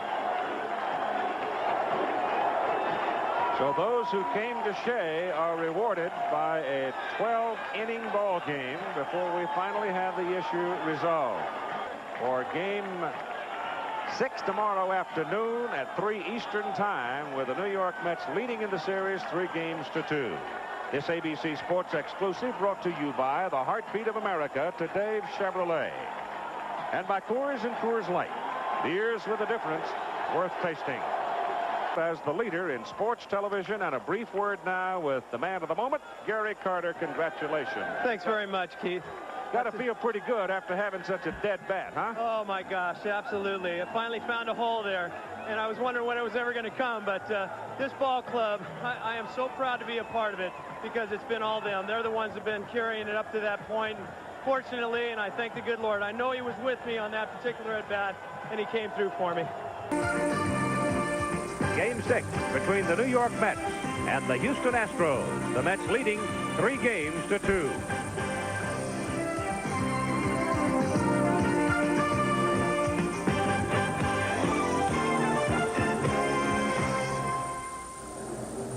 And I think you can expect the crowd at the Astrodome in Houston to be at a new noise level for this ball game. They know well their team's posture, and the home crowd is certainly going to be all over umpire Fred Brocklander because of this call in the second inning of yesterday's ball game.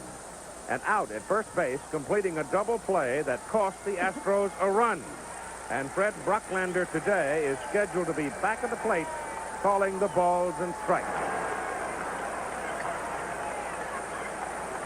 And the crowd will have their say, because that was obviously, in every angle that we had, a safe man at first base instead of the out that set in motion, costing the Astros the run. Now, Tim McCarver, let's talk about this ball game. The first one in this series, which could mean an end to the series.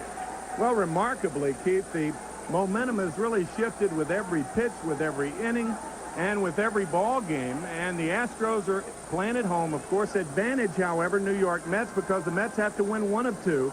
The Astros have to win both games.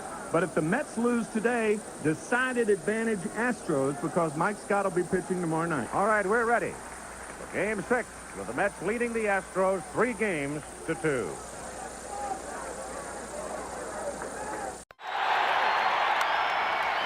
Mookie Wilson leads off for the New York Mets as we very quickly go to the ball game against left-hander Bob Knepper, who had a no decision in game number 3, pitched 7 innings, was tagged for 4 runs. The big hit in that group from Darryl Strawberry, it was a 3-run homer. Kevin Mitchell will follow Wilson, and then Keith Hernandez. And the crowd reacting on every pitch in this ball game insofar as the Astros are concerned. Knepper on his career against New York, 11-11. Quiet, seemed calm, but so determined as he sat today in the clubhouse. There's the New York lineup, and it's pretty much the same lineup that those who follow the New York Mets would know when a left-handed pitcher is on the mound. Knepper strikes out Mookie Wilson.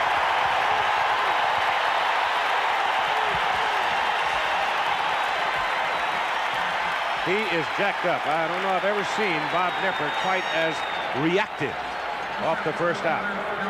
The defense, Cruz, Hatcher, Bass outside. Inside, Davis, Doran, Thon, and Garner. That's the change on the left side because Ojeda, the left-hander, is pitching for New York, and Ashby remains back of the plate. struck him out looking. So Bob Knepper strikes out 2 of the first 3 Mets he faces. No score, top of the first. The Astros coming up. The batting order for the Houston Astros today, we'll have Bill Doran leading off, playing second base. Billy Hatcher center field, batting second. There's the lineup. Followed by Phil Garner, who is the insert in the right-handed lineup, playing third base, hitting third. Then Glenn Davis, Kevin Bass, Jose Cruz, Alan Ashby. Dickie Thon, the shortstop today, will hit number 8. And he's in there because of this man on the mound, Bob Ojeda. Bob Ojeda went the distance in game 2, won it 5-1. He scattered 10 hits. He struck out 4, walked 2. He had 2 double plays behind him. And the double plays, very important for a man who pitches like Bob Ojeda. Tuffle is a change at second base today for New York. Mitchell in left field a change, and Wilson moves over to center field. But I think if you see the Mets get to a lead, you'll see Dykstra in center field rather quickly, with Wilson going back over to left field, and Backman probably being inserted at second base. Especially the later innings. Bill Doran 4 for 20 with a home run, and hits it sharply underneath the glove of Rafael Santana. Base hit, Doran. Right. We mentioned the problems in seeing the ball in this ballpark, and that does not only apply to fly balls. The ball goes under the glove of Santana. He missed that ball. He never picked that ball up. Ball hit to the right side. Great play. Hernandez throws to second, 1, no play at first. What a fine play by Keith Hernandez, and Doran hit the bag very, very hard at second base. And hold the runner on totally. See how he cheats like that? That little extra 2 steps makes it possible for him to make this play, and he makes the throw from his knees. One of the unheralded things about Hernandez, he has as good a throwing arm for a first baseman as I've seen. Going to Boston. Hatcher goes. Garner swings in the gap. Going through. Going to the wall. Garner turning at third. Coming home. And it's a stand-up double for Phil Garner, and the Astros lead 1-0. For third out. Santana can't get it. Garner turns third. He's coming home. 2-0 Houston.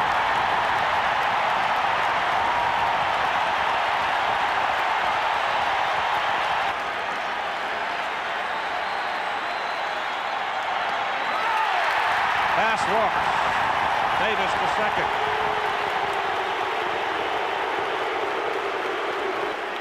The New York Mets bullpen now will get busy, with Ojeda having trouble here in the bottom of the first inning. The Astros have 3 hits, 2 runs. He's now walked a man, and Rick Aguilera gets up in a hurry. And then the gate opened, and out went Aguilera to the pitching rubber in the bullpen. And we have a conference on the mound as Stottlemyre comes out, 1 to talk to his pitcher and 2 by time. Base hit down the right side, down the line. Here comes Davis turning third. He's coming to the plate. Bass goes over to third. Cruz delivers another run. It is 3-0 Houston.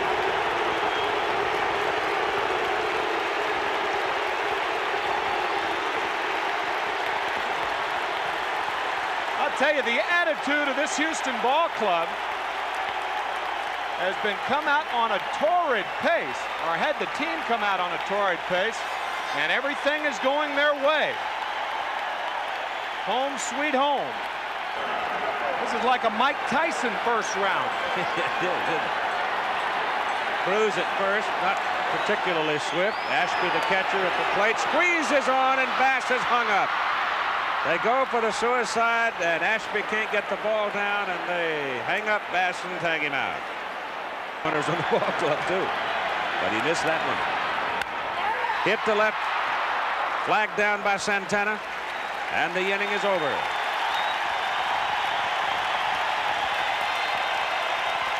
But the Houston Astros break big in the bottom of the first inning, and after 1, lead the Mets 3-0.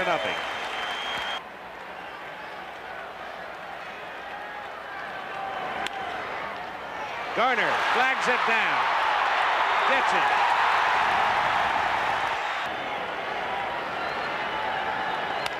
To the right side, Fernandez rolls over with it, throws to the pitcher covering.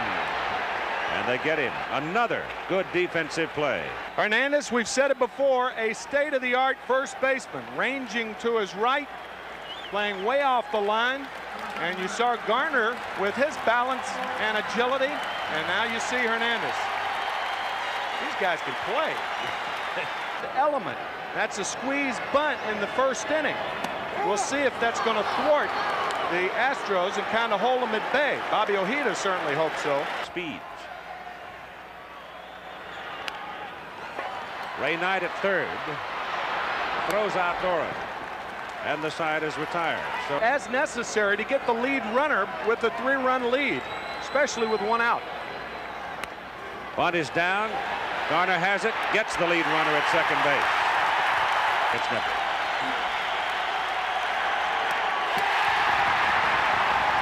He went for a high fastball and didn't get it.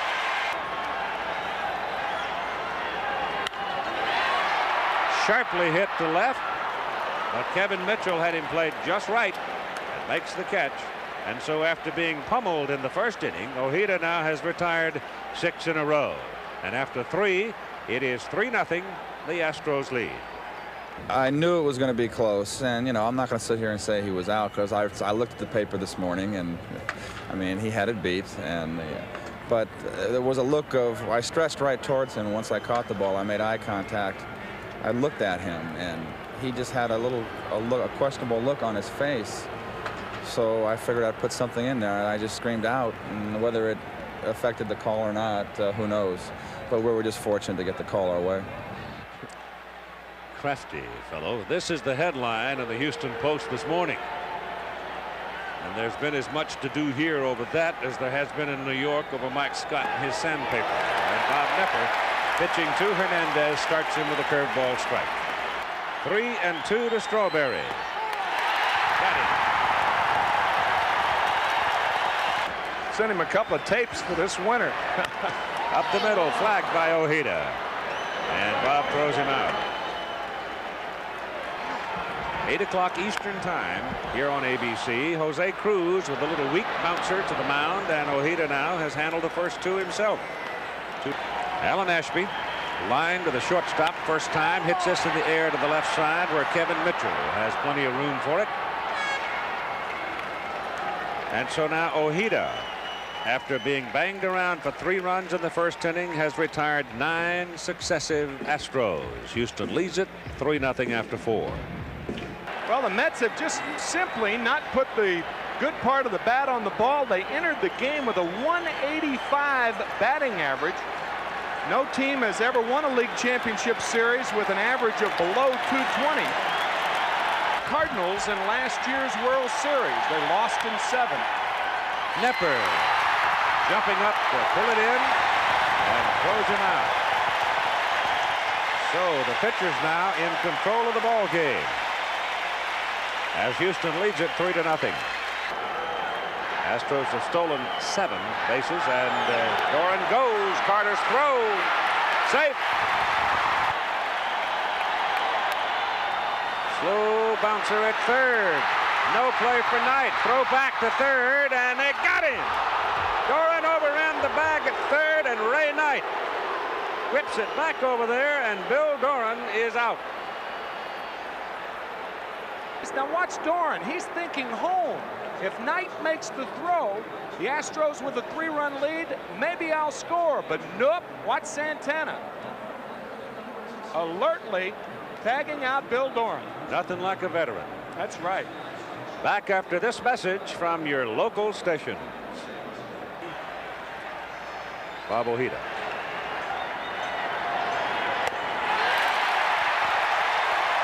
I'll tell you something. Nepper popped that glove that time. And fouls that away to the right side.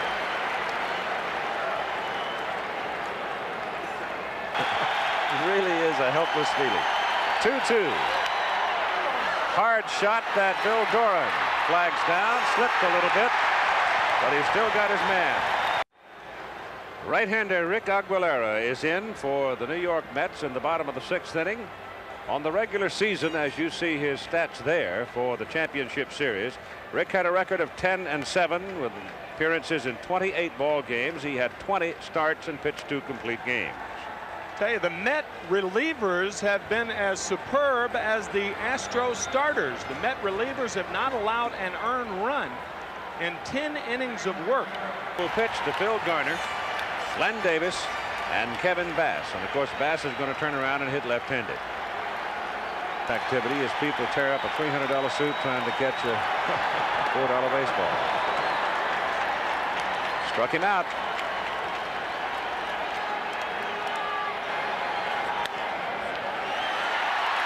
Pass Knight into the corner. Davis on his way to second. Stands for the double.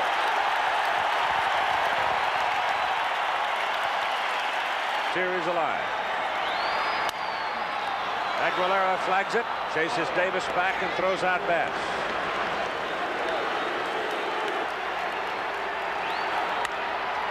Knight handles this one. Throws across to Hernandez in time, and the side is retired. They strand Davis at second base. And at the end of 6 innings of play, the Astros lead the Mets 3-0. Successful. Certainly this approach has not netted much.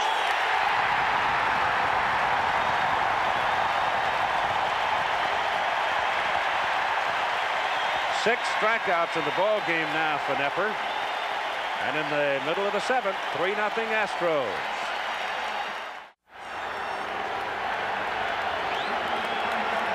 No, and the fat lady hasn't warmed up yet either. We'll go to the bottom 3rd of the order for Ashby, Thon, and Nepper. And Alan Ashby with Aguilera, the right-hander, on the mound, turns around and hits left-handed. Up the... Oh! Look what I found. Catch by Rick Aguilera as Thon lined it up the middle. Rick stuck the glove out, and there it was. That ball is drilled to right, but right to Strawberry. But I'll tell you, Robert nailed it. But he lines it right to Darryl Strawberry, and the side is retired. On the year, but a loser in the series. That's the Thon. Steps on the bag at second, throws to first. Double play. Middle of the 8th, 3-0 Astros.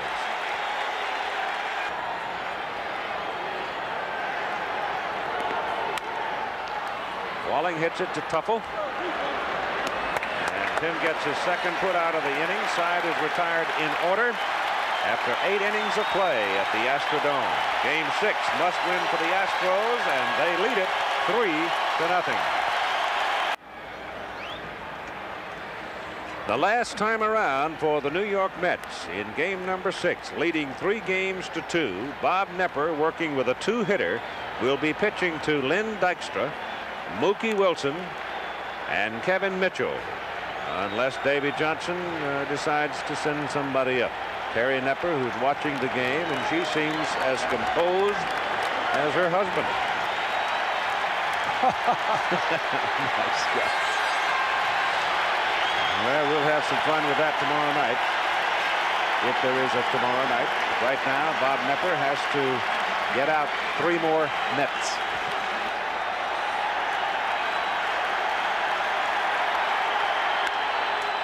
Lifted, right center in the gap. Hatcher on the move, can't get it. Dykstra pumping around second, heading for third. He'll stand at third with a triple.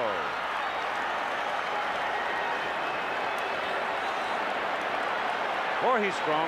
How in the world did he hit that breaking ball that appeared to be off the plate that far in the pull alley? Watch. One-handed. That shows you how strong he is. Hatcher runs and runs the ball, carries and carries, and Billy can't get to it. Boy, Dykstra is showing tremendous strength. Out on his front foot, one-handing the ball about 380 feet to right center. Mitchell is waiting. Wilson at the plate. Little bleeder off the glove of Doran. And Dykstra ambles in from third. It's a 3-1 ball game. A handle hit it right off the fists and had just enough on it to get it over Doran's glove. Doran does not appear to pick this ball up. He kind of freezes, and then he comes in on the ball. By coming in on the ball, he technically does not try to catch the ball on the way down, but at its zenith. I think if he had seen it, Tim, he'd have just go back 2 steps and it's easy. I agree with you. I don't think he saw the ball. To Kevin Mitchell, the pitch is high, ball 1.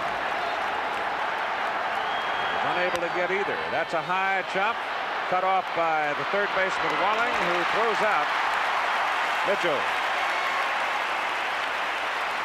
The base runner Wilson goes to second. You've got 1 out. 3 and couldn't hold it. All right, 2-1 to Hernandez. Ball is hitting the gap. Hatcher's on his horse, going, can't get it. It's against the wall. Here comes Mookie Wilson round third. He will score. Hernandez at second with a double. It's a 3-2 ball game.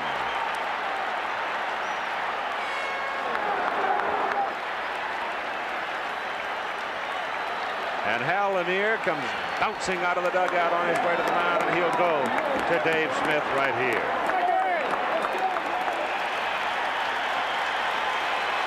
So Nepper in almost complete control. He had stifled the Mets. But here in the top of the 9th inning, the Mets now put up 2 runs, and they have a total of 5 hits. Bob Nepper goes to the clubhouse.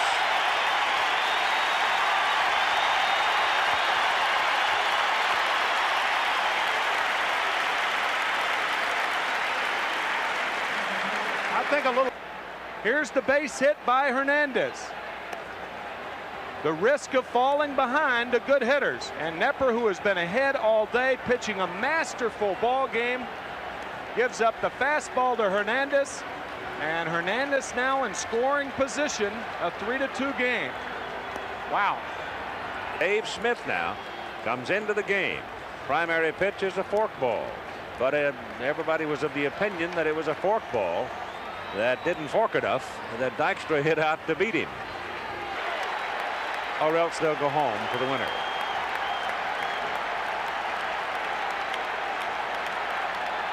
The top of the 9th inning. Walked him.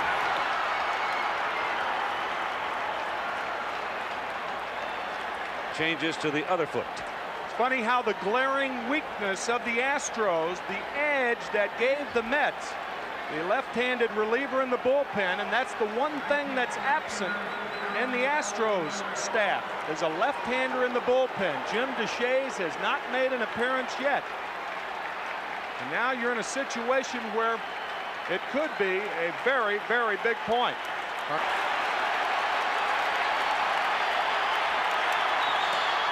Walked him. The bases are loaded. The tying run goes over to third with 1 out, and Ray Knight coming to the plate. Dave Smith, after Hernandez double, comes in to walk Carter. Now he has walked Strawberry. And with only 1 out, Hernandez, the tying run, is at third. Houston. Would it ever? Foul back. 2 strikes on Ray Knight.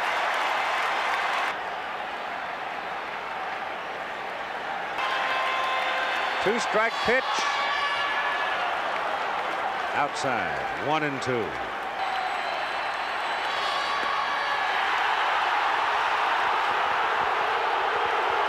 Through the fork ball, it just missed outside. Hal Lanier's going out to the mound, and I'll guarantee you, if he argues about a ball or a strike pitch right here, then he's out of the ball game. What he's going to do is allow Brocklander to come out right now. This is Lanier's baiting Brocklander.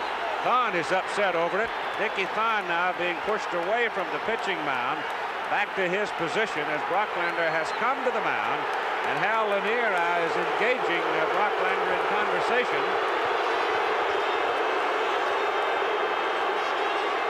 Balls and strikes are not a subject of debate. I think Hal Lanier intimidating Brocklander right now. He wanted this pitch, and it appeared to be just off the plate. It looked like it was a ball. But I'll tell you, if I'm Ray Knight right now, I'm swinging at anything. because if Brocklander is intimidatable, well, Lanier just did it to him.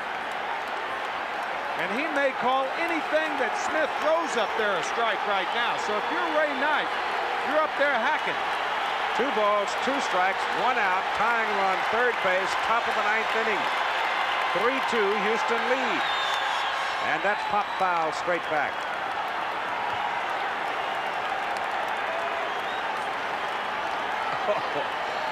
I'm telling you. Oh, me. Loaded up. They've done it in virtually every game. Certainly was.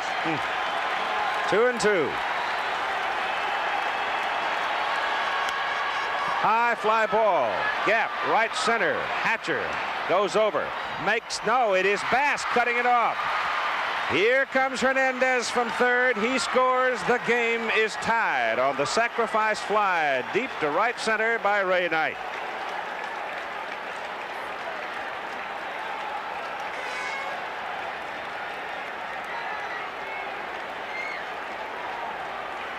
How in the world do you stay calm here? Well, you don't. You don't. Ray Knight on the high fastball drives Bass and Hatcher back. It's Bass that makes the play. Carter going to third base, Strawberry going to second, and we have ourselves a tie ball game. And Wally Backman has now picked up the bat and is swinging it and coming to the plate. The go-ahead run now has moved over to third base in Gary Carter.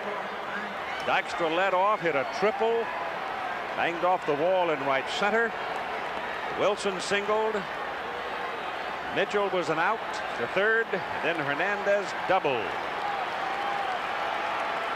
And they're going to walk Backman. I'll tell you, this is an interesting call on the part of Hal Lanier, and I'll tell you why. Smith came in and walked Carter. He walked Strawberry. And now by intentionally walking Backman, he's loading the bases and no place to put Danny Heap, the pinch hitter. Smith has been wild. Heap will be hitting for Santana, the shortstop.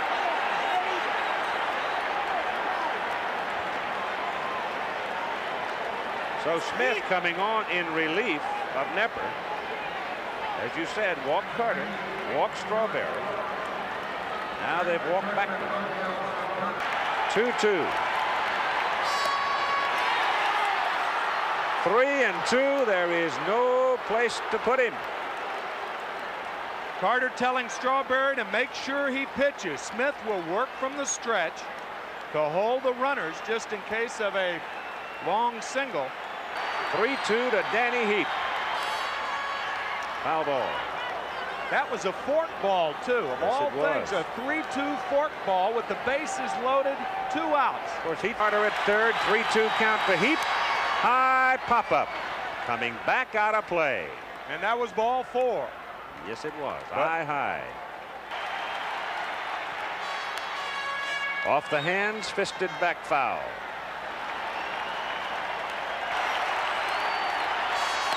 Struck him out.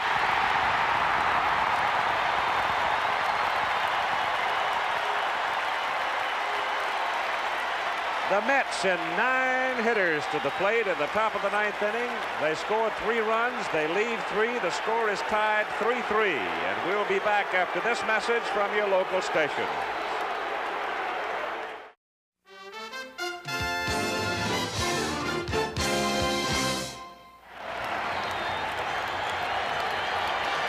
A bitterly disappointed Bob Nepper pitched so brilliantly into the top of the 9th inning. But the Mets wound up sending 9 men to the plate, scored 3 runs to tie.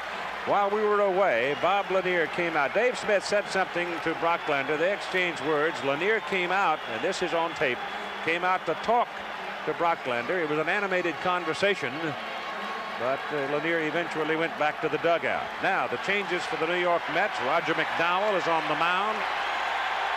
That's his 2nd appearance in the series. Second baseman is Wally Backman. The shortstop is Kevin Elster. Mookie Wilson moves to left field, and Lynn Dykstra goes into center field. And McDowell pitches to Glenn Davis, then Kevin Bass and Jose Cruz. So there are the changes in the New York defensive alignment.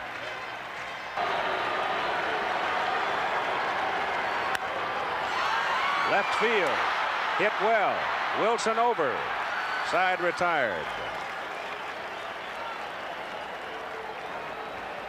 Phew. We're going to go extra innings for the second game in a row. A 3-3 tie.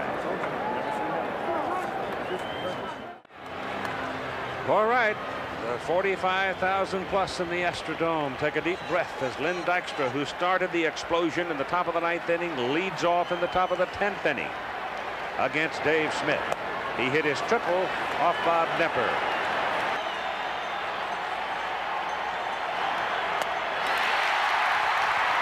Struck out Elster swinging for the 3rd out, gets him in order in the top of the 10th in the bullpen for Houston.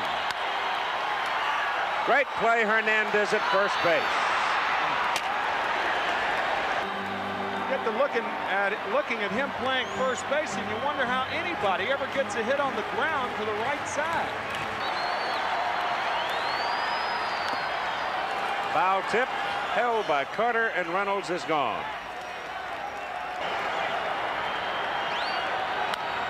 Poole hits it. Fair ball. Hernandez fields. McDowell covers. And they get the put out for the 3rd out. But right now, it's the middle folks for the Mets. It's Hernandez. It's Carter. It's Strawberry. And Larry Anderson is now on the mound in the top of the 11th inning, pitching for the Houston Astros. Back up the middle. Reynolds, the shortstop. Got him. The pitching mound took the sting out of it. If it doesn't hit the mound so solid, it's into center field. That's exactly what happened. All 3 of their runs in the bottom of the 1st inning. And Knight strikes out. He chased that slider outside and struck out.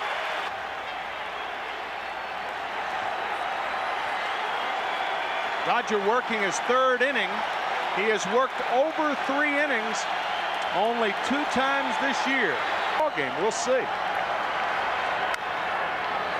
Knight gloves it. Loops the throw. Got him. Hatcher pounding just as hard as he could and just simply couldn't get there. What a play by Ray Knight. He throws in the same motion. Watch, he's coming down, he's ready to throw and throws off his back leg. That is an extremely difficult play, and he made it.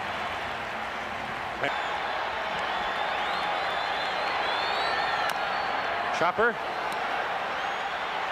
Walling going as fast as possible, but not fast enough. As McDowell camped under it and finally got a hold of it and threw him out by half a step. Watch how Keith Hernandez, normally giving the target inside in fair territory, shifts to the outside because McDowell ends up in foul territory. He's going in, and now he shifts in foul territory because that's where McDowell is.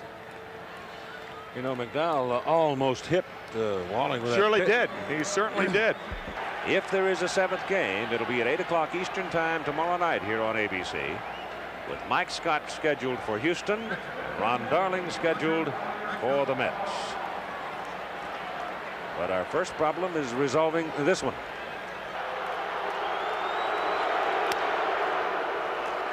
Shortstop Reynolds has it.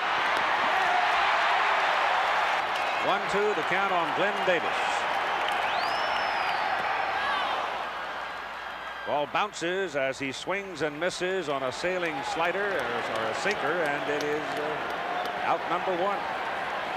So McDowell disposes of Houston's primary home run hitter. Bass goes. Pitch is outside. Carter's throw. He's out. Carter did it quickly and has Bass on an absolutely perfect throw. And the count on Jose Cruz now, 3 balls and 2 strikes with 2 out. Bouncer to the right side for Backman. And the side's retired. By the way, this is farther than any League Championship Series game has ever gone.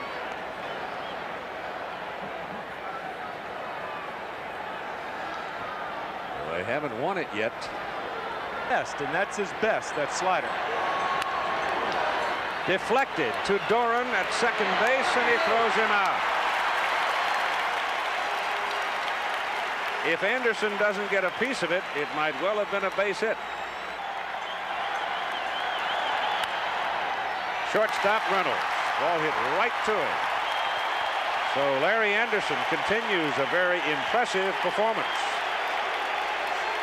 as he gets the Mets in order in the top of the 13th inning. And we continue with a 3-3 tie. And Houston will bring to the plate Ashby, Reynolds, and then we'll see. Here we go to the bottom of the 13th inning. This is the longest game since 1916 in postseason play, when Boston beat Brooklyn 2-1 in 14 innings. And you know who the winning pitcher was, and if you tell him, I'm going to throw something at you. I'm not going to tell him.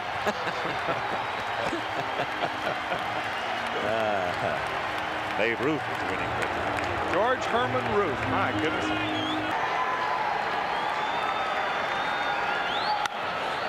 Sharply hit. Knight down the line, throws and gets it. And we roll along to the top of the 14th in a 3-3 tie.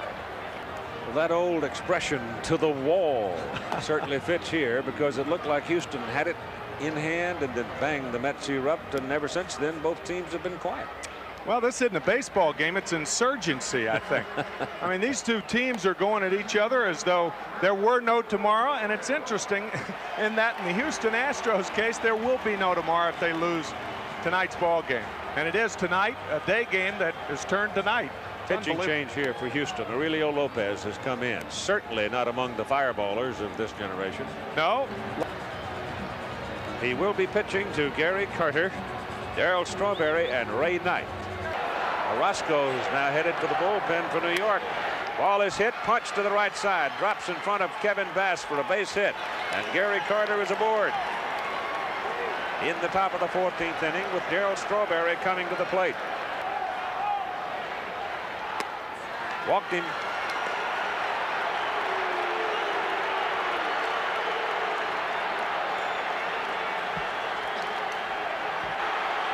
And that's why the Astros didn't put on the rotation play. Walling rotation play. Now he shows bunt and puts it down. And the pitcher Lopez has got to make the play to third. And he got him.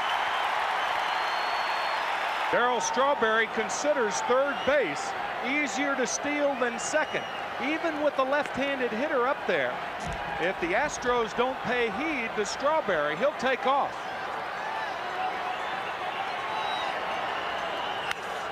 Base hit right field. Strawberry coming around third. Bass charges and throws high. Sails to the backstop. And the runners move up as Bass had trouble getting the ball out of his glove, never had a grip on it, and threw it to the backstop, and the Mets go to the lead 4-3. Kevin Bass surely would have had a play on Strawberry had he not had trouble getting the ball out of his glove. A screwball. It's not hit sharply, but Bass playing very shallow. Now watch the difficulty. There, the little hesitation, and the throw over the head of Ashby nets a run for the Mets. Mets looking for the biggest hit of the year right here. And a line drive base hit. Going into right field. Strawberry will try to score. Here's the throw coming to the plate. He scores. The Mets have taken the lead. With the bases loaded and one out. So Johnson is now hitting for the pitcher, McDowell. And Orozco is in the bullpen. They pitch to him and pop him up. And Ashby comes back to the screen in foul ground, makes the catch. And you've got two out.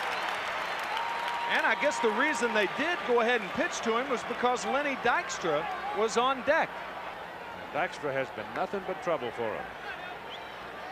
So a 4-3 lead for the Mets now in the top of the 14th inning with Ray Knight at third, Wally Backman at second, two down, and they will walk Dykstra. Mookie left-handed, 2 for 15 to force a seventh game. Wilson strikes out.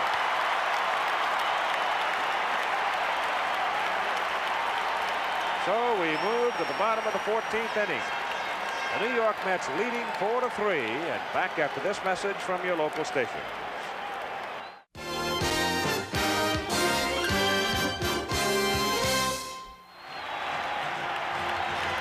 Jesse Orosco making his third appearance. He has won 2 games. 2 wins and a save would be quite a championship series as he pitches to Bill Doran. The ball back through the middle. Orosco strikes him out. 1 down.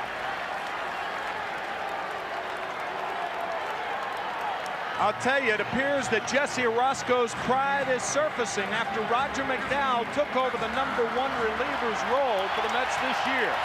Orosco has been devastating in this playoff series. Billy Hatcher. Davey Lopes is on deck.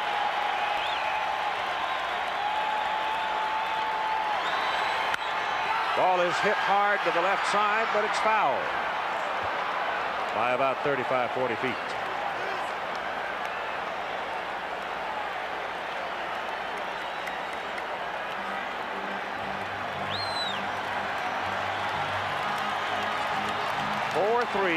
Mets.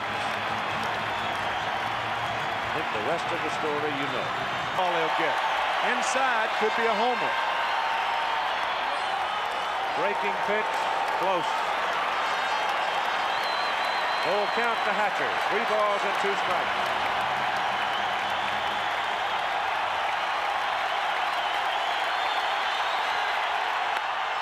High in the air toward the corner. Curving. It is home run.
Watch it closely as it goes hooking toward the foul pole. It is so close. He knows that he's got enough wood on it, but is it going to stay fair?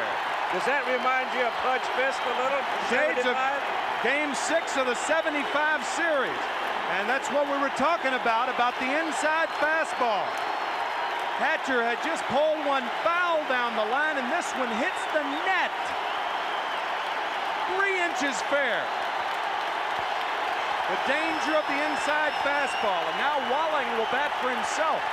Eddie Walling will stay in the game, and a 4-4 tie at the bottom of the 14th inning, and Jesse Orosco is really stung for the first time in the series. Now the pitch on the way, at a high fly, deep to left, down the line, it may go foul, waiting, it hits the screen, tie ball game, home run! I was just hoping it was being fair. I knew it had enough distance because when I hit it very well. And I was just hoping that it would stay fair. And when I saw it hit the top of the net, you know, I was happy. Once it goes to 3-2, you can't afford to walk him, and you've got to throw a strike. Walling hits it to Hernandez. And Orosco covers it first. And you got 2 down.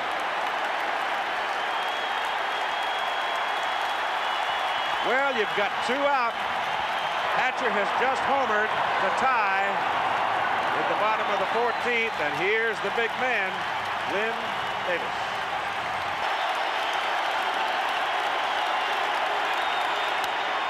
High pop up to the infield by Davis.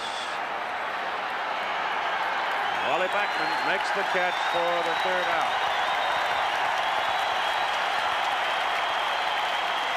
So Billy Hatcher It's a home run that is fair by less than a foot down the left field line. And the crowd is standing and still roaring. And we'll go on to the top of the 15th inning. A 4-4 tie.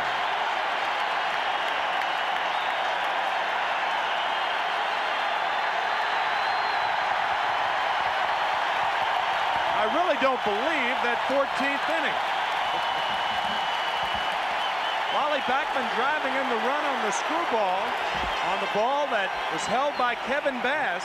And of course now what really comes into play is Howard Johnson as the pinch hitter popping up with only one out. And that set the stage for Billy Hatcher on the 3-2 pitch. How many 3-2 counts have been devastating for both sides in this series? I can think immediately of 4.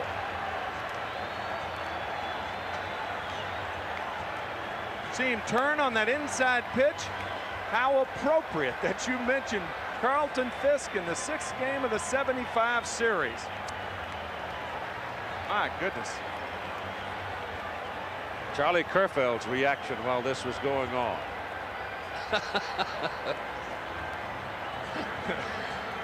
Matt Galante jumped higher than he's jumped in 15 years at that first base coaching box. Well, I tell you, this has been a remarkable series. These are 2 tough baseball teams that are well matched.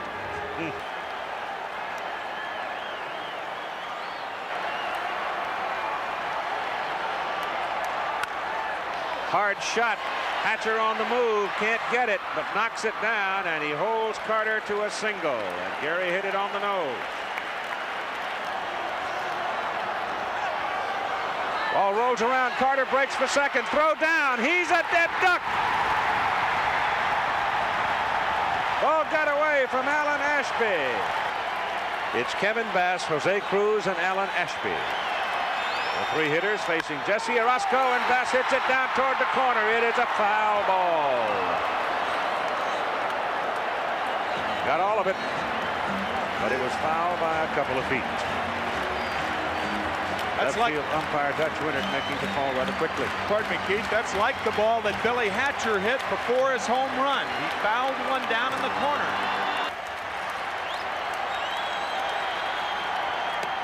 Struck him out on a breaking pitch right in on the hand.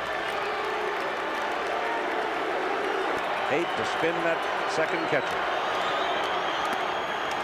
Strikes out Cruz. So Orozco here in the bottom of the 15th. Gets the first 2 hitters swinging. 4-4 tie. Hit to the right side toward the hole. Backman scoots over and whips the throw to Hernandez to retire the side.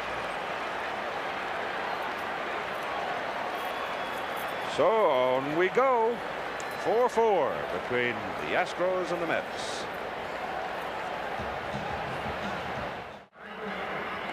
Darryl Strawberry, Ray Knight, and Wally Backman now will face right-hander Aurelio Lopez, who came on to face the Mets in the 14th inning. Fly ball, center field. Hatcher coming in, coming in, coming in, coming in, coming in. Doran going back. It drops between them. Strawberry turns second and holds on. Oh, my goodness. Billy Hatcher is playing deep. I'm not sure he saw the ball.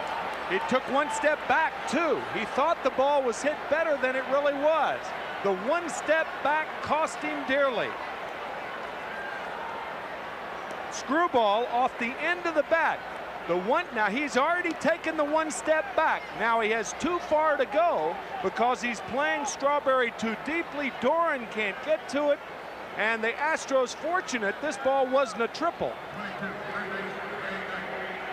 The tie-breaking run now, the go-ahead run at second base, and Darryl Strawberry leading off the top of the 16th inning. And Ray Knight at the plate. Hasn't had a sacrifice since 83. 1983. It's been 3 years since he sacrificed successfully. Hits a base hit to right field. That's going to bring Strawberry home. Bass's throw offline. Strawberry scores and Knight goes to second. Again, Bass has got to play with an accurate throw. That's exactly right. The first time in the 14th inning, he couldn't get the ball out of the glove. This throw goes up the line. Had it been on home plate, he's got a shot. Again, he's playing Knight shallow. Knight going the other way. Now watch Bass's throw. Up the line, Ashby, by coming up the line, is passed by Strawberry. And the Mets have gone to the lead 5-4, and Aurelio Lopez is out of the ball game as Jeff Calhoun is going to be called in to pitch to the left-handed hitter Wally Backman. So Aurelio Lopez successful enough through 2 innings, but stung here. Billy Hatcher playing deep against Strawberry, and you got to play Strawberry deep. Right. But I don't think that he ever had a good pickup on the ball. The fly ball that dropped between Hatcher and Doran.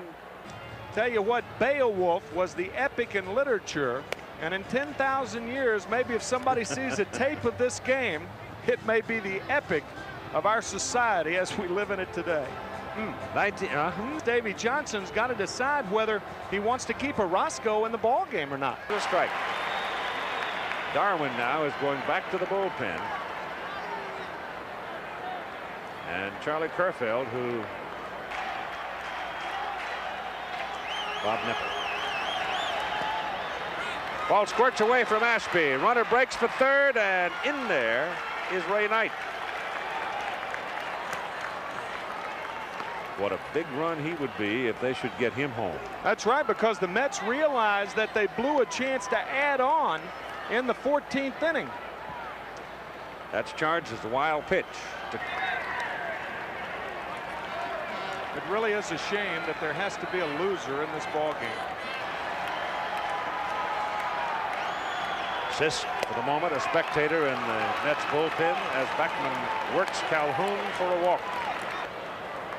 And now Orozco has the coat off. The bat in hand comes up. And I think Bud Harrelson will have a conversation with him as to what to do. You have nobody out. You have a run in for a 5-4 Mets lead. You have Knight over at third. And you have Backman at first. With nobody out, you don't even think about a squeeze play here. But what you think about is a straight sacrifice, as though no runner were on third. I would imagine Orozco will try to get it down to get Backman to second. Pitches outside, gets away from Ashby, comes to the backstop. Knight scores, and it is 6-4 Mets. Backman goes to second. I would imagine that will be a pass ball, because the ball should have been handled. The ball tailing away from Alan Ashby. Orozco squaring around the bunt. He takes it, and the ball off the webbing of Alan Ashby. One thing you forget about how tired both of these catchers have to be. Grueling back there. Wild pitch it goes.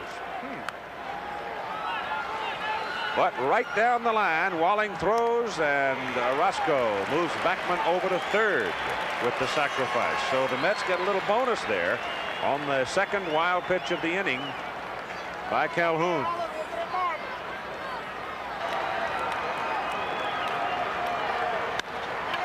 Off Davis's glove into right field. Base hit. And Backman scores from third. And it is 7-4 Mets. Dykstra continues to grow in stature.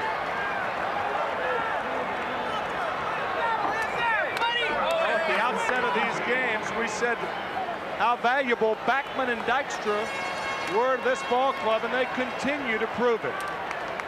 Strange game without the infield in. That's an AB, because Davis makes the catch of the line drive instead of the ball going off his glove because of playing too close. Top of the order, Wilson now, and the crowd starts to leave. And Calhoun is low for ball one. See, Davis has to play shallow, and the ball's on top of him too quickly, and it went right off the webbing. If he's playing back, he makes the catch, but you can't play back in that situation.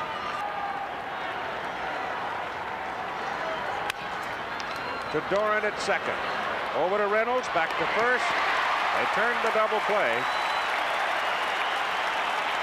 But 3 big runs scored. Going to the bottom of the 16th, 7-4 Mets. Back after this message from your local station. They won 3 games in a 4 out of 7 series. He'll have to deal with Craig Reynolds, Davey Lopes, and Bill Doran.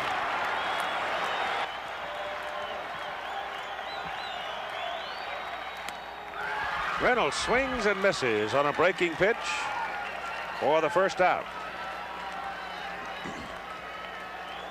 Now Davey Lopes will come to the plate.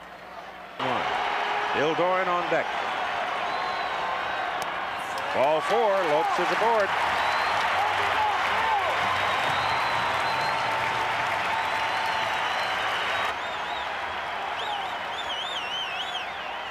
Doran hits it to left center field. Base hit. Dykstra hurries over, cuts it off.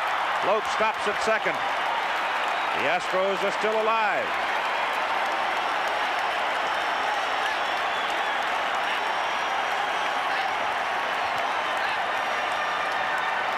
Now Orozco getting a conference on the mound with Hernandez, Carter, and Beckman.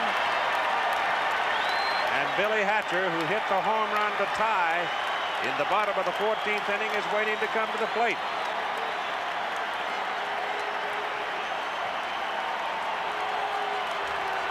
It's Orozco's game to win, certainly, if he can get them.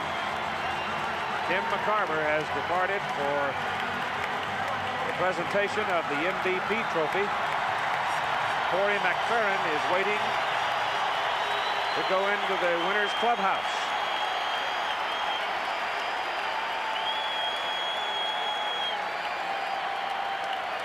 And Hatcher steps in, representing the tying run.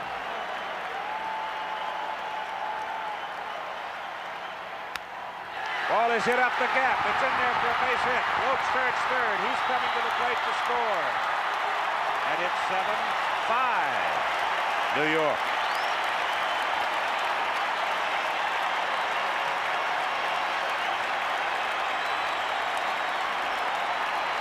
Another conference at the mound, and now Davey Johnson, the manager, is calling a full conference at the mound. As you see the ball cut off by Dykstra, hurries it back in. They don't care much about the fact, at least at the moment, that Lopes scored. They've got 1 out, and Houston now has Hatcher on first base after that single, and he represents the tying run.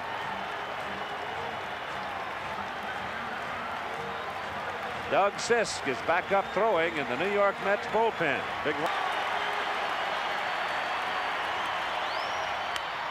roll to the right side. Hernandez has it. Goes to second. They get 1 there. And that's all. But that's the second out. They got Hatcher at second base.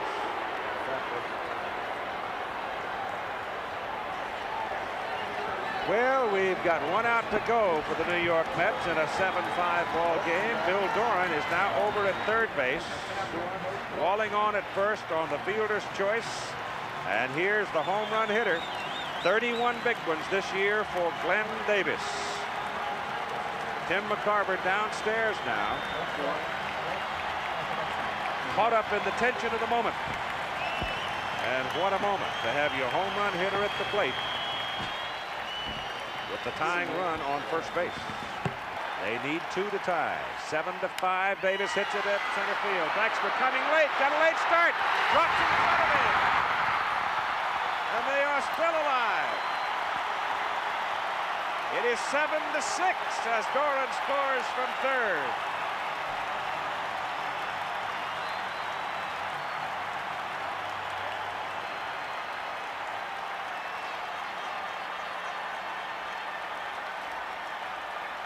It is Kevin Bass's turn.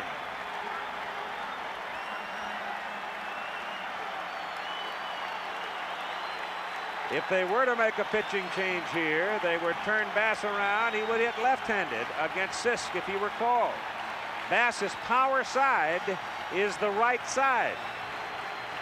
And that's where he is against Orozco. This is heart-stopping baseball, pulsating baseball. Nobody has sat down in the last 4 or 5 innings. Incredible.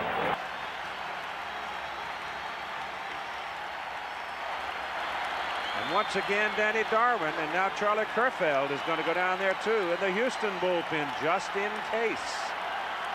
The miracle's going to come true for the Astros, and the pitch to the hands, and Bass swings and misses. Kerfeld is not throwing. It is Darwin loosening up, and Orozco almost threw that one to the backstop. Carter had to come out of the crouch quickly to flag it down.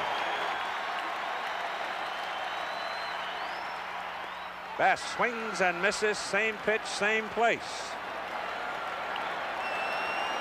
And it's 1-2. Keith, you're in a situation right now. I do not believe Orozco will waste any kind of fastball. I think he'll go right with the breaking ball. Again, a good play by Carter on the scoop. You're in a situation where the whole season depends on one pitch. And my guess is a breaking ball. Here it comes. Just low. And Kevin Bass almost committed himself.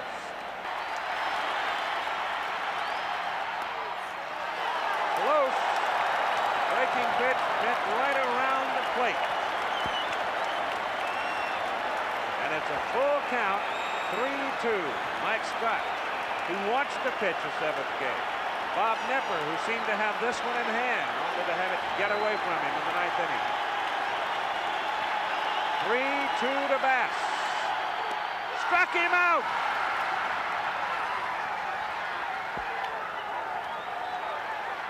Kevin Bass swinging strikes on 3 breaking balls, and the New York Mets have won the 1986 National League pennant. And Jesse Orozco becomes the first winner of 3 games in relief in postseason play. The losing pitcher will be Aurelio Lopez. Now the stretch. The pitch on the way. Swing and a miss! Swing and a miss! Struck him out! Struck him out! Mets win it! The Mets have won it! They're in the World Series.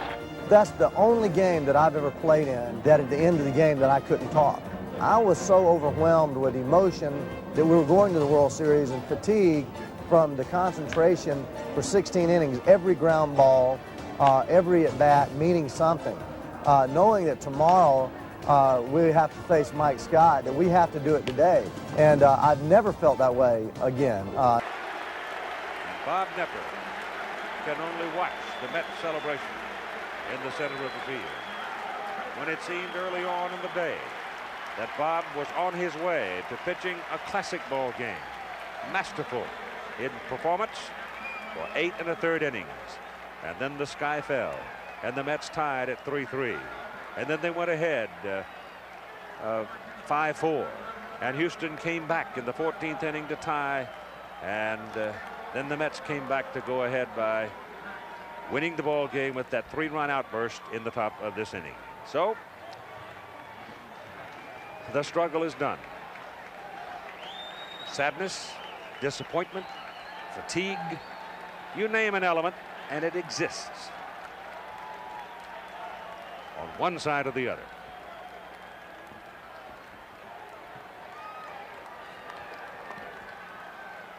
It was Davy Johnson, 13 years in the major leagues. Davy Johnson in 1969 was the final out for the Baltimore Orioles when the Mets won the World Series. Hal Lanier, from a baseball family. His dad, Max Lanier, an outstanding left-hander in the 40s. Great job in putting this Houston ball club into the hunt when nobody thought they could be at the beginning of the season. But they won a club record 96 games. And they went 16 innings in game number 6 before they lost by a score of 7-6 to the New York Mets, the 1986 National League champions. Here's Tim McCarver. Well, Keith, I feel that the mood in the clubhouse down here is one of exhaustion. I don't feel like the ball club has is in the celebratory mood that I would think a club who just won the National League pennant should be in. And the reason for that is they're exhausted. The first four through the clubhouse, Darryl Strawberry, Keith Hernandez, even Davey Johnson, appeared to be totally exhausted. Things are whooping up right now. I think they're getting a second win.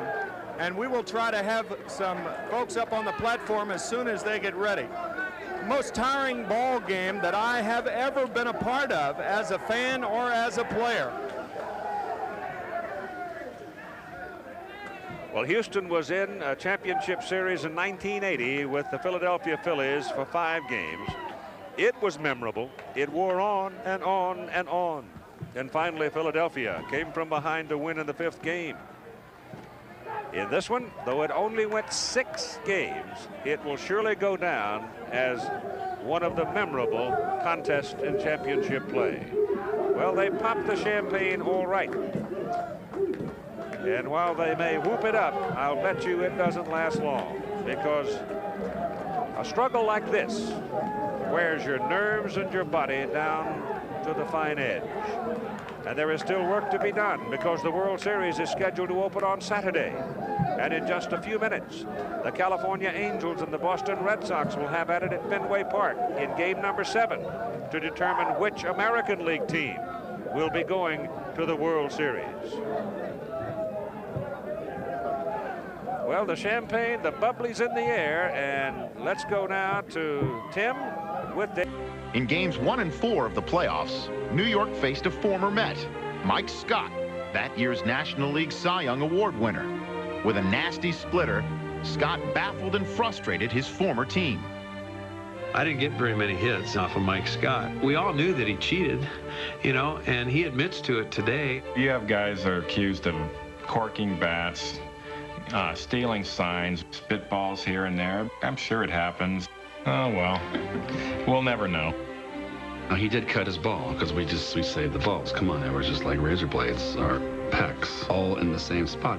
And like in the round part of the ball where the seams are, like this, the wide part, you cut in right here. Well, you can see that finger that he holds out of his glove. He does not have any tape on it tonight, so I guess he didn't bring the sandpaper. No, you got people thinking. There was just so much focus on cheating. He's cheating, he's cheating, he's doing this to the ball. But the fact is, they weren't going to do anything about it. So we had to come up with a way to try to combat it, and I don't know that we would have. If they go to Game 7 the way Mike Scott was pitching, they wouldn't have beaten Mike Scott that year. Nobody would have beaten Mike Scott. Last inning heroics by Lenny Dykstra and Gary Carter propelled the Mets to a 3-2 lead in the series. But with Scott looming as the Game 7 starter, Game 6 became a must-win. Game 6 of that league championship series has to be one of the greatest games played in the history of the game. We were down 3-0 in the 9th inning to Bob Knepper, who was throwing a 3-hit shutout against us, and we come back and we score 3 runs to tie it. How in the world do you stay calm here? Well, you don't. We went extra innings. We had a 1-run lead, and I said to Mel Stottlemyre, Mel, you know, we've got to remember that it doesn't get any better than this. This is the greatest time in our lives. And about that time, Hatcher hits the home run to tie it back up. High in the air, toward the corner, curving, it is home run! The game turned into a classic, careening into the 16th inning. The Mets seemed to have it, scoring 3 times, but the Astros answered with 2 runs and had 2 on with 2 outs. Jesse is exhausted. He was pale and flush, and his eyes were like saucers, and I was going, oh, we need something here for comic relief. So I said, if you throw another fastball, I'm gonna knock you out right here. And so we basically knew that I'm gonna have to go to the breaking ball. The pitch on the way, swing and a miss, swing and a miss, struck him out, Mets win it, the Mets have won it.